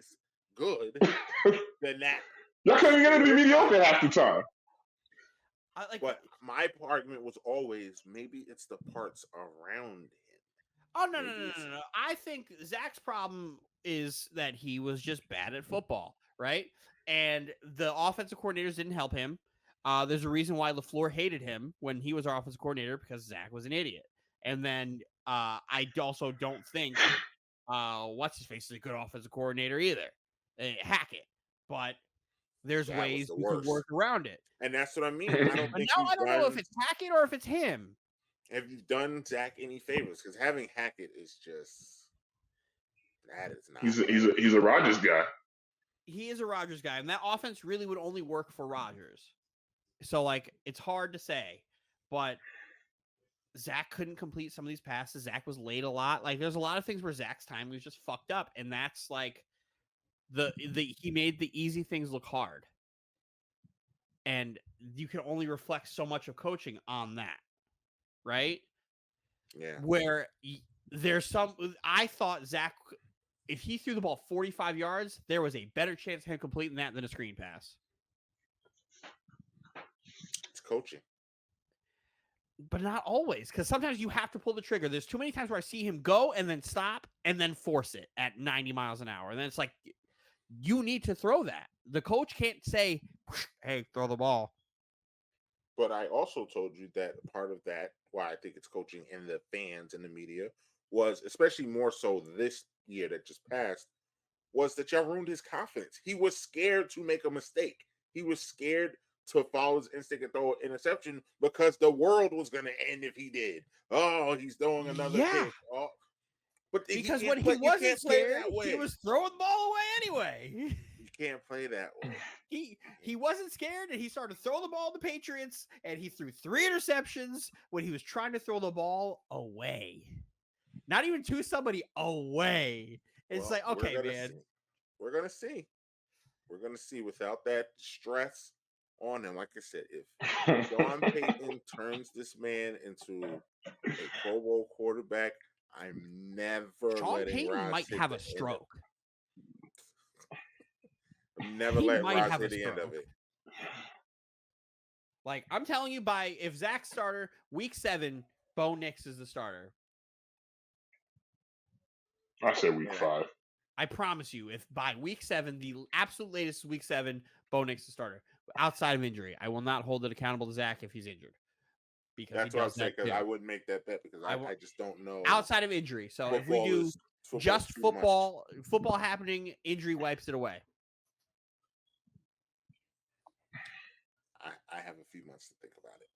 Yeah, go ahead. Yeah, wait till they actually throw the football. They're like, oh, Jared Stidham's actually being better than him. I have to use the starter. That shit show of a fucking quarterback room. That's an awful quarterback. It is. Good Lord. It is a god. Jesus Christ. What are they doing in there?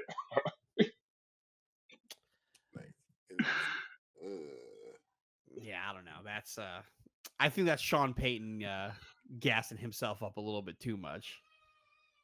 Being a quarterback whisperer. I mean, he said a lot of great things about Bo Nix. I mean, he said he liked what he sees. So you're gonna say that about your first round quarterback. They said that about Zach Wilson too.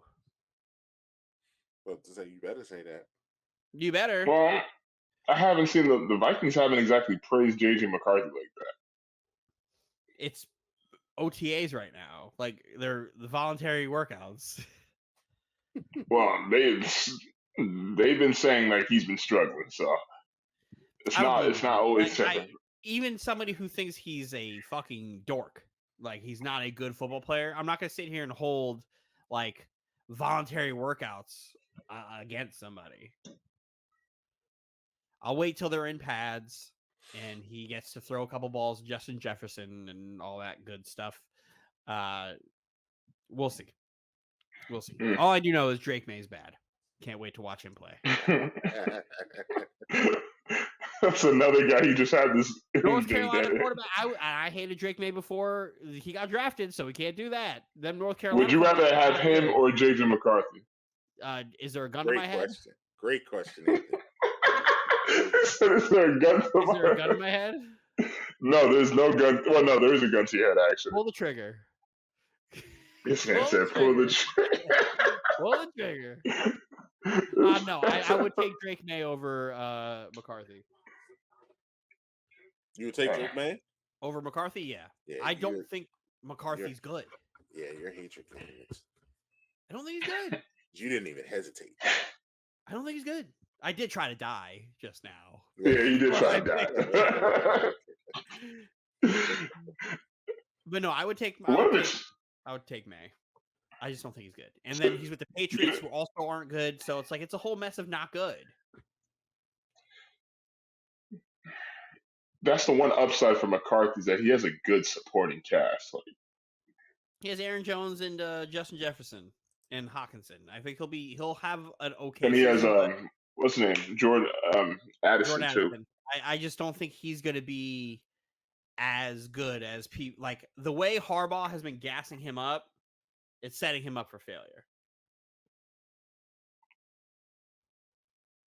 Like he went from being like a 3rd round quarterback to a 1st round quarterback because Harbaugh was like, "Yeah, man, he's great."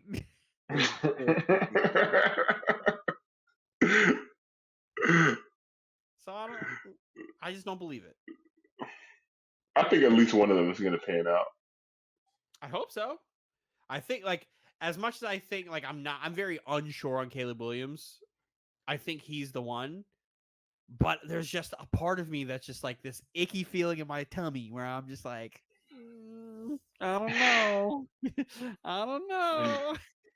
Do the Bears make the playoffs for you? No. And it's not because of him. It's y'all bugging. The Lions and the Packers. Like I can't pick an unproven Bears team who've never played a snap of football together right now with a rookie quarterback who we don't know really anything about, with an injury-prone wide receiver 1. To make the playoffs over. Eagles, Cowboys, Niners, Lions, Packers, and entered 2nd place NFC West team. Like I saw what Jordan Love is, and I saw that there's still room for him to improve. And how good that team is and can be with him leading it. We know how much better the Lions are right now. The Lions improved drastically on that defensive side of the ball, paid everybody they needed to pay, and they're going to come back. What if Atlanta gets better too? Because Atlanta's a playoff team. Atlanta's a playoff team, right? I don't think Tampa's going anywhere. Like they're not going to they're not going to win, but they're not like they don't stink. They should be right. How do you guys feel about the Saints? They need a Saints quarterback. Aren't good. They need a quarterback. They still have a. You said the Saints need a quarterback? Saints need good. Who's the Saints quarterback? Derek Carr.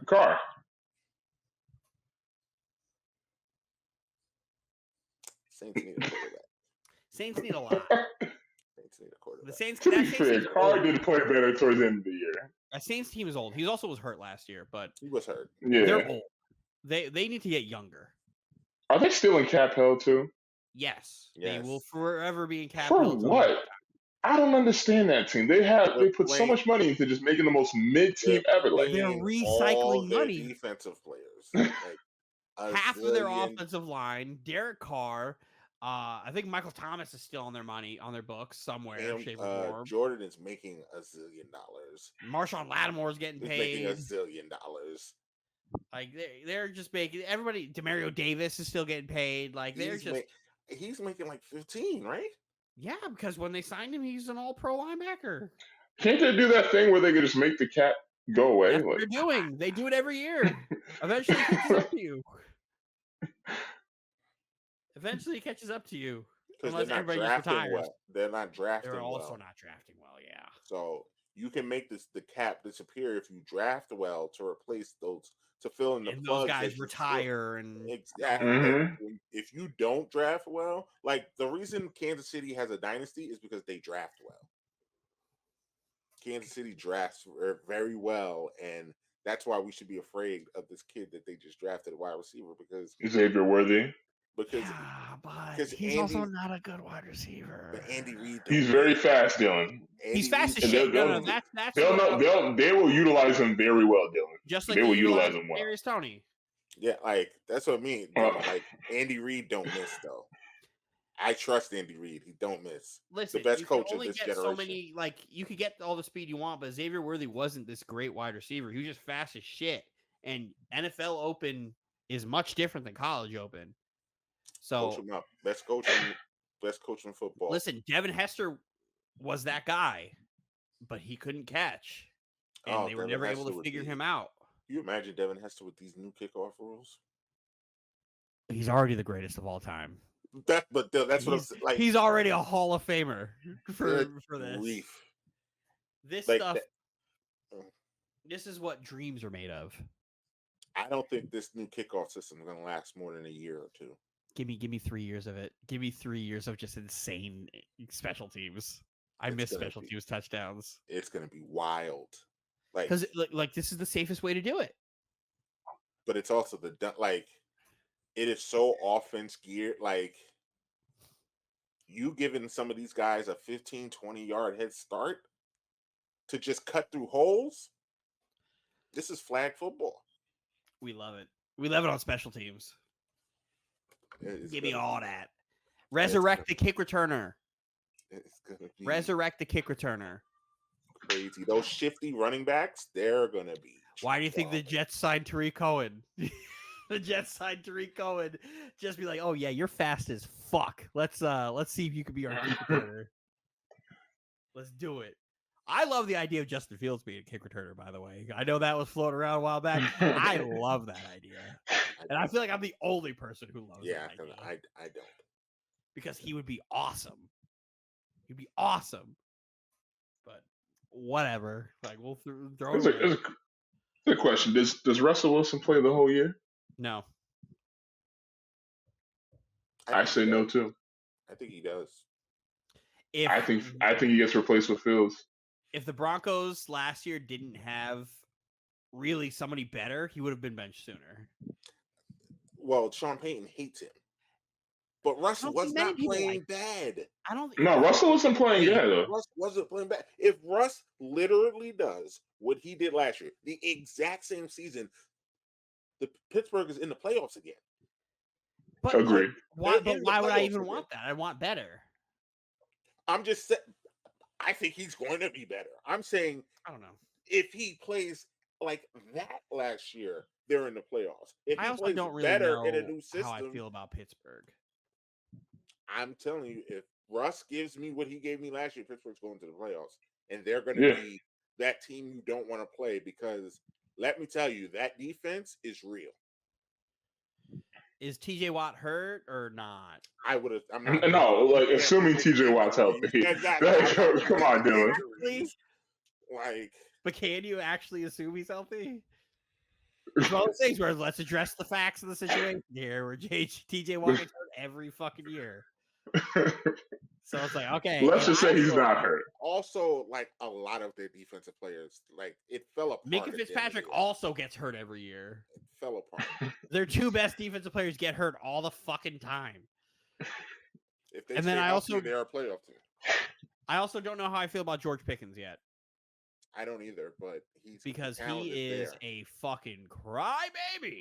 He's a mental. He's a talented ass fucking crybaby. He's an emotional guy. There's no. I don't care how talented you are when you play yourself off the field because you're not getting the ball. You're doing nobody good. Kenny Pickett was the quarterback, Dylan. Listen, and he was complaining that he wasn't getting the fucking ball, even though Kenny Pickett, he wasn't great. He wasn't really that good, but he was completing passes to other people. Like, you can't get mad at that. Like, I know, you have to be a little bit of a psychopath to be a wide receiver because you have to always think you're open, but stop it. His problem was he stopped running routes when he knew he wasn't getting the ball. That's where it's like, that's the problem. You can't be doing shit like that. Yeah, you can't do that. You can't be doing shit like that. That's where it's like, I don't know how I feel with him, because if you're not getting him the ball a million times, then what do you got? You got a top three defense and a Hall of Fame quarterback. Who hasn't looked very Hall of Fame quarterbacky over the last 5 years. Hall of Fame coach, Hall of Fame quarterback, Hall of Fame defense. Top three defense, I should say. Sounds like a recipe for the playoffs for me. Top three? You can name 3 defenses better than Pittsburgh when healthy. Yes. You got to put the when healthy part. Yes, Because I I can. knew because he was going Because there's a team in their division when healthy, much better. Baltimore's not. You talking about- No, talking about- I'm not talking about them. Who? Cleveland. Cleveland's defense is not, but they're third. No, Cleveland's defense defense is better than theirs. No, the Cleveland's defense is better. Cleveland They have the number 1 ranked defense last year. They have the best back half in that division. The best back half on defense. Best safety corner combo you could get there. They also have Myles Garrett. It's also insane. And then their linebackers, you can chew them up. Every great defense in this league has a weakness. And theirs is the middle of the field. If you can run a slant, you can kill them. And guess what the weakness is of the Steelers? They're corners. They're corners. So you could go and get a wide receiver who can run around. They're gonna get carved up. So we can play that game with everybody, man. Well, that's why I thought you were talking about the Ravens. The Ravens are a complete defense. The Ravens are a complete defense. I would also say the Ravens defense is better than theirs. But I would say the Ravens, the Jets and the Niners. I give you the Jets. Jets and the Niners. But after The that, Niners, yeah. after that, I'm not Browns. giving you. I'm not giving you anyone. You're not going to give me the Browns, and that's fine. If the Cowboys Definitely would Niners. have re-signed, The Cowboys. if they would have re-signed Homeboy at corner, I'd be like, yes, but then because then you get to see Diggs and Gilmore together. That would have been great, but they let him walk, and he's still a free agent. That's insane to me. It's insanity. I don't get them. They just don't have any money. They're about to have $135 million in cap space next year, and it's going to be gone between 3 players. CD, Yeah. Micah, Dak. That's insane. They're about to be terrible. Yes, they are. They're about to be terrible. They better. Because Dak's going to get $60 million. They better hope Washington doesn't figure it out because they're about to be terrible. You know who also has a sneaky good defense is going to be top 10 defense this year? The Texans. Not better than Pittsburgh. I would say. Well, besides the corners, the Steelers' linebacking core also isn't very good. So, who are their linebackers? Is it fucking Homeboy who used to be on the Jaguars still? Because Devin Bush also stinks, and he's not on the team anymore. You know, I don't Oh, they just signed Patrick Queen. They just signed Patrick Queen. Yeah, they just signed Patrick They Queen. signed Patrick Queen. There you go. I win. You still need another linebacker. to I play. win. I win. So, you I do win. it. Patrick Queen is a top He's better 15 than linebacker in football. He's better than the entire Texans defense. He's better than the whole defense by himself. That's it. He's I not better win. than Derek Stingley. What are you Patrick- doing? He's not Patrick better than Queen Will and Anderson. What is TJ happening Watt. here? What are we doing? Stop it. Patrick Queen is nice though. Patrick Queen is not a top 15 linebacker. And Patrick Queen was Is he really not? good. No, and Patrick Queen was really fucking good because before Roquan Smith got there, Patrick Queen was struggling. So I feel Patrick like Queen was you're really gonna good stat in me to comparison death. with Roquan. I feel like you're gonna stat me to death, I'm not going to stat you to death. but the No. eye test doesn't. You need to watch more Will Anderson then. You need to stop what you're doing and watch Will Anderson play football. Because Will Anderson is a dog. Oh. Dog. But again, Patrick Queen was really good next to Roquan Smith. All right, let's because this is a basketball show. Let's stop because we'll be here all night. We'll be here for another 2 hours. We can do this offline. I need to make my pick. Roz and James are in the shadow realm, so James lost the fight to the bed. clearly, just like we predicted. So Kinsey wins again. Undefeated, never lost. So never lost. So my brain is telling me that Boston wins in 6. They're a better team. They have better players.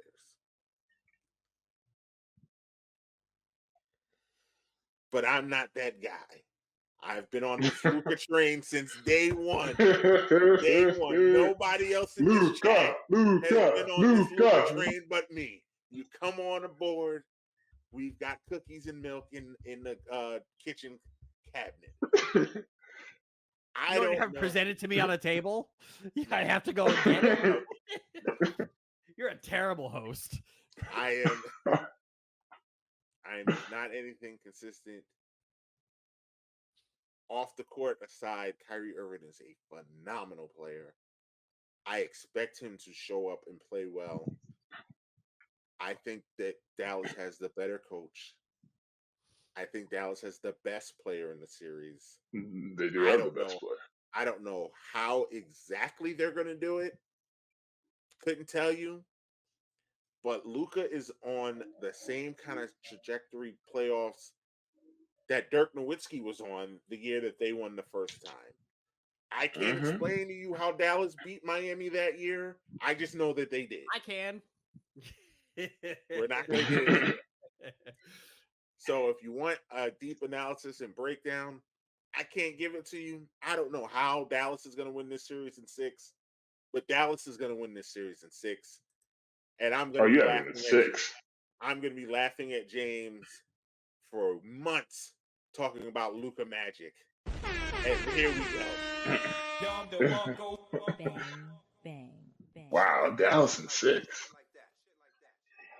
Well, we all know that Boston's going to give me one home game.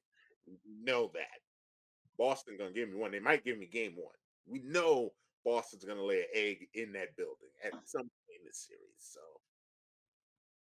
all I need is one. I need Dallas to play good at home. And yeah, we're going to get that awkward Dallas championship and Mark Cuban's not the first person to hold the trophy moment. We're going to get that. We're going to get that. Get ready. Can you do me a favor, Mike? Can you look at our preseason predictions I sure can. and read off everybody's finals predictions? If I have the Celtics, then I'm going to have to change this. Please don't do that right now. Am I about to memory you to death? Am I about to memory you to death? Oh, fuck. What do you got? Dylan has the Celtics winning the championship, and he has Jason Tatum as the MVP. So we're switching my Jaylen Brown pick. We're going back to Jason Tatum. So the real reason why I wanted you to look is because I knew who I picked. and let's Roz has Boston. Damn it, Anthony! Goodness. Oh, my bad. Sorry. Could I play the breaking news? Sorry. I can't read a room. Yeah. From breaking news from the Shadow Realm, Roz has Celtics in 6. Bang, bang, bang. Shit like that.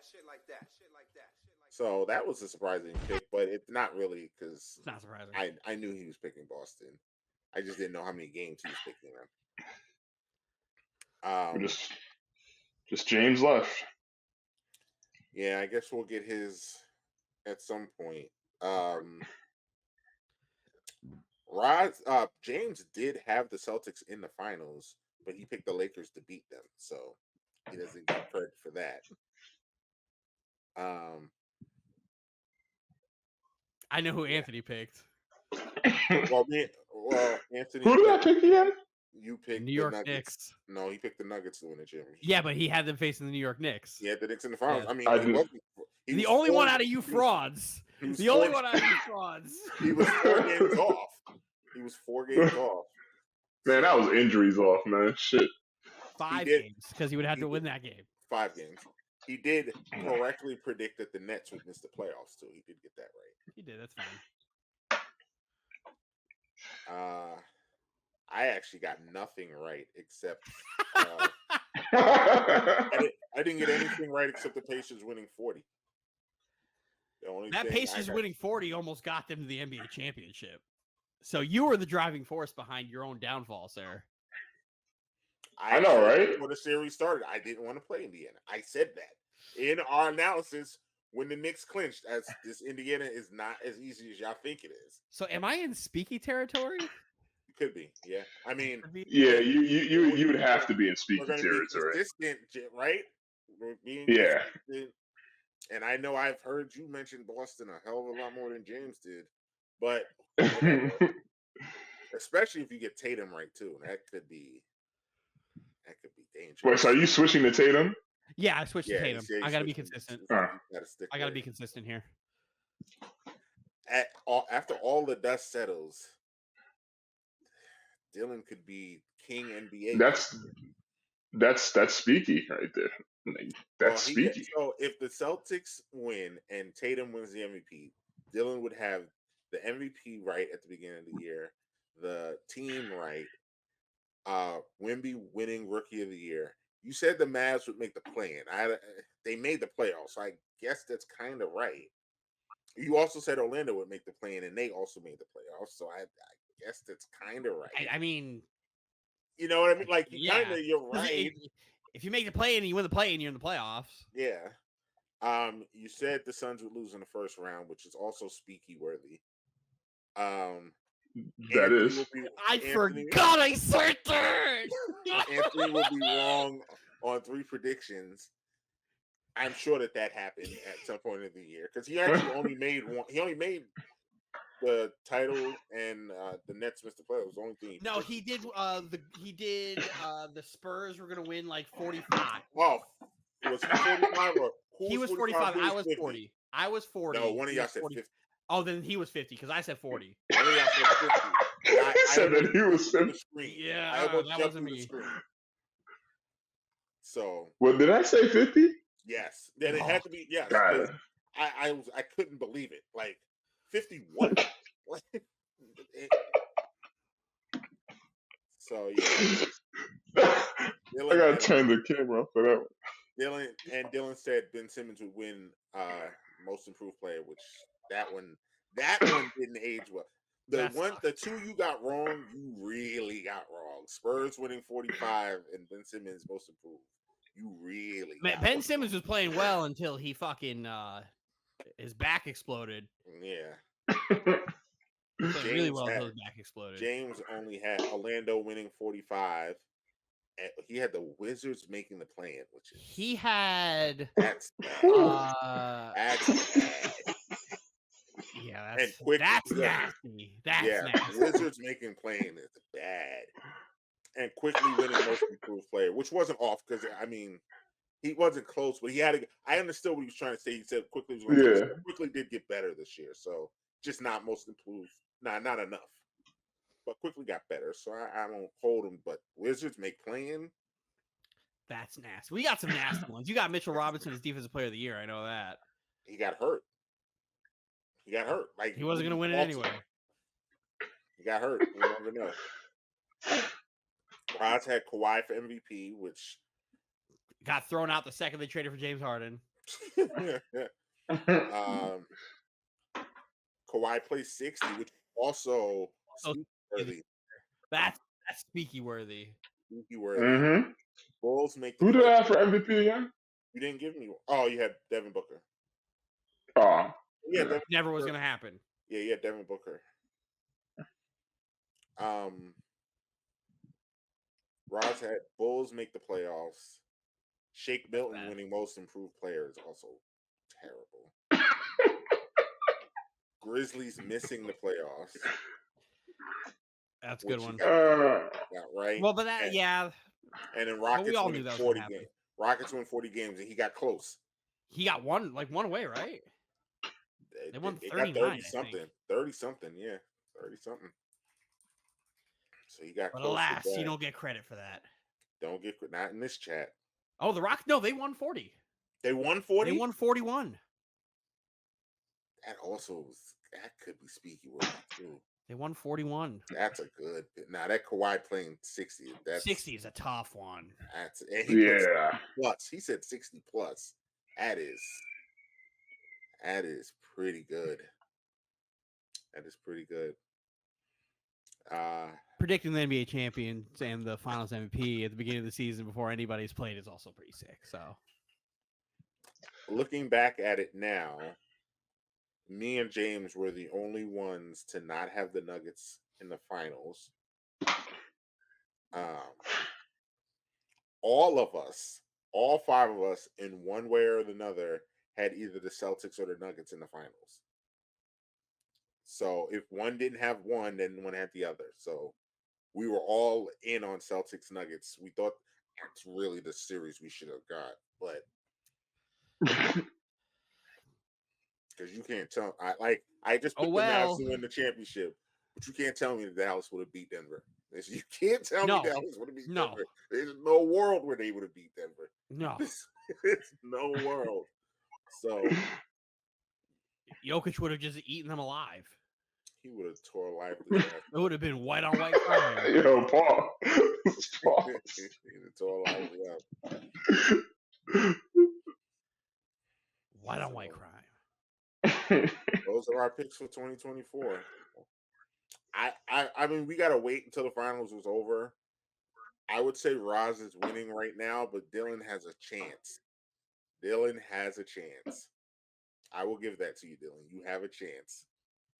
If the Celtics go out sad, then I'm gonna say Roz had the best prediction here. But you got a shot. You got a shot. That one also have volume. I'll have volume. But Tatum also has to win MVP. Tatum has to win Finals MVP. No, that's the first round in the preseason when they still had the hype. That's tough. That's a tough pick right there. Because I remember. Did you predict him to get swept? No, I told him. I said they were losing the first round in the preseason. But then didn't I pick them to? No.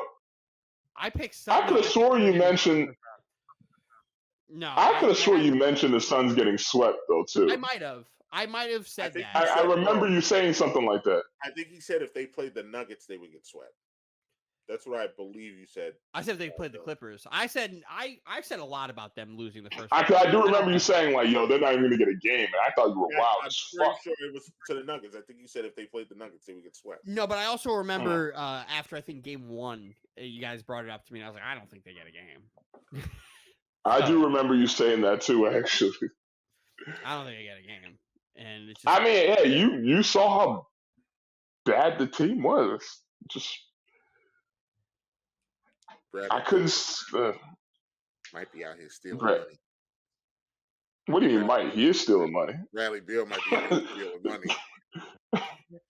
Guess what? My prediction next year, early prediction before next year, Suns are gonna lose the first round again next year. So fuck it, let's do it again. Let's rock it again. Let's run it back. And they are literally stuck with that man's contract. Does this contract have a no trade clause? Too? Yes. Bradley, yeah. Oh, it doesn't go away when you're traded. You still have to waive it. Yep. Still has a no trade clause. Like, yo, his agent is the real MVP. Because how? Like you're gonna put them in a situation where it's like you have to trade Kevin Durant or Booker. You have Which to. Is crazy. And when those guys are gone and the Suns stink, I have their draft picks. So it's wonderful. It's wonderful. Crazy. That's why those 2028, 2029, 2030 draft picks are so valuable. Give me. I'm going to trade them. And I am, even though I'm picking Dallas, I'm still mad at them for the bullshit that they did with the Knicks last year, too. Tanking so we couldn't. They purposely tanked so we wouldn't get their pick, and then the pick turned into Lively. Listen, Derek Lively would have been great for you guys. Would have been great. He would have been amazing for us. I don't think them deciding they were going to sit everybody with like 4 games or like 5 games left is nasty work. Nasty work. Just so that they could fall into that and not the Knicks not get their pick. Crazy. That's a level of hate that I one day hope to aspire to. It's a level of petty that I wish I could achieve. If I could go through, I could fuck somebody's life up so bad over me just doing one thing that's not like murder. Like it's great. Like let me find an enemy. Like let me find something. Like if I could make one prediction, it comes true, and then like the whole Raiders franchise like burns to the ground. Like I'll be so happy. Like it'll be so funny because then it's like I did that. I did that. But Anthony Sports Karma's coming because he was so happy when Halliburton got injured. I don't know what you're talking about. It's coming. What? I told you my sports karma's already here. The Reds are struggling. So. They were struggling before you said what you said. so it doesn't count. You can't just absorb it by osmosis.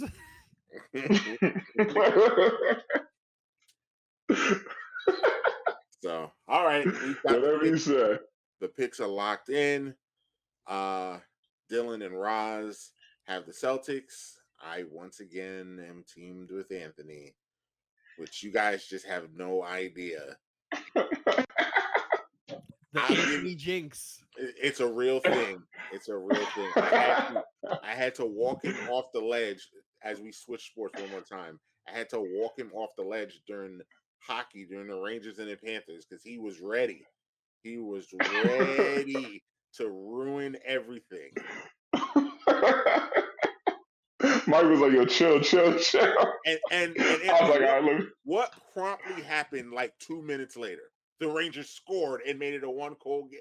Like, I was like, "There's no way, Anthony." He also did it with the Pacers, where he did do it. immediately started rooting. The Pacers are not losing 3 and 4 at the Fieldhouse. I guarantee you. And Yeah. then at halftime comes, he goes, Act "They're up. leading. Who's leading? Who's leading?" I'm like, that doesn't matter. And they promptly got swept. You're like, shit. You're like, I'm standing my ground. I'm standing my ground. Just to be like, all right, we'll spin then. Nah, I'm good. Nah, then I'm that is not standing your ground. Good. He's like, oh, all right. Speaking of Will Smith, so stay tuned, guys. You're watching, you're listening this. Happy birthday, Dylan. We've waited 9 months, it feels like.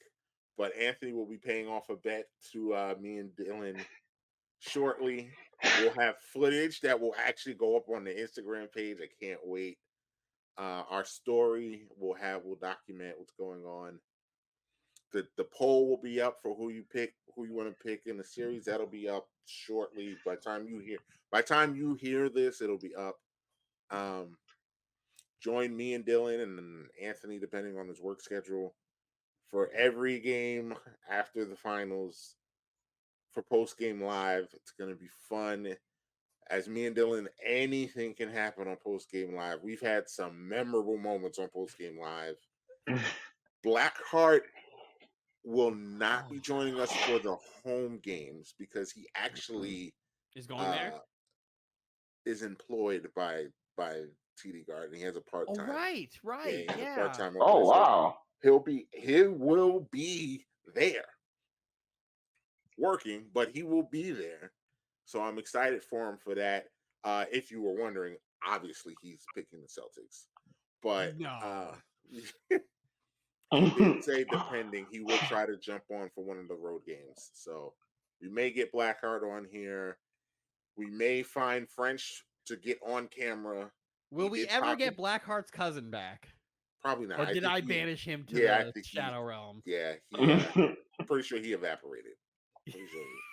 Pretty sure he evaporated. Unless they win, he might come. If they win, he might come back to talk. But What a post game live that was. that was a night. That was a night. Ooh, it was one of the first times it was just me and you too. And Blackheart came on to help us. His cousin came on, and it went left quick. Quick. You can't put me around new people. I don't know how to Especially act. Patriot Like James fans. said it best. I'm a case study. This I'm a case study. And my brain needs to be looked at like I got CTE. case in point, what you did minutes before the show made no sense. No sense at all.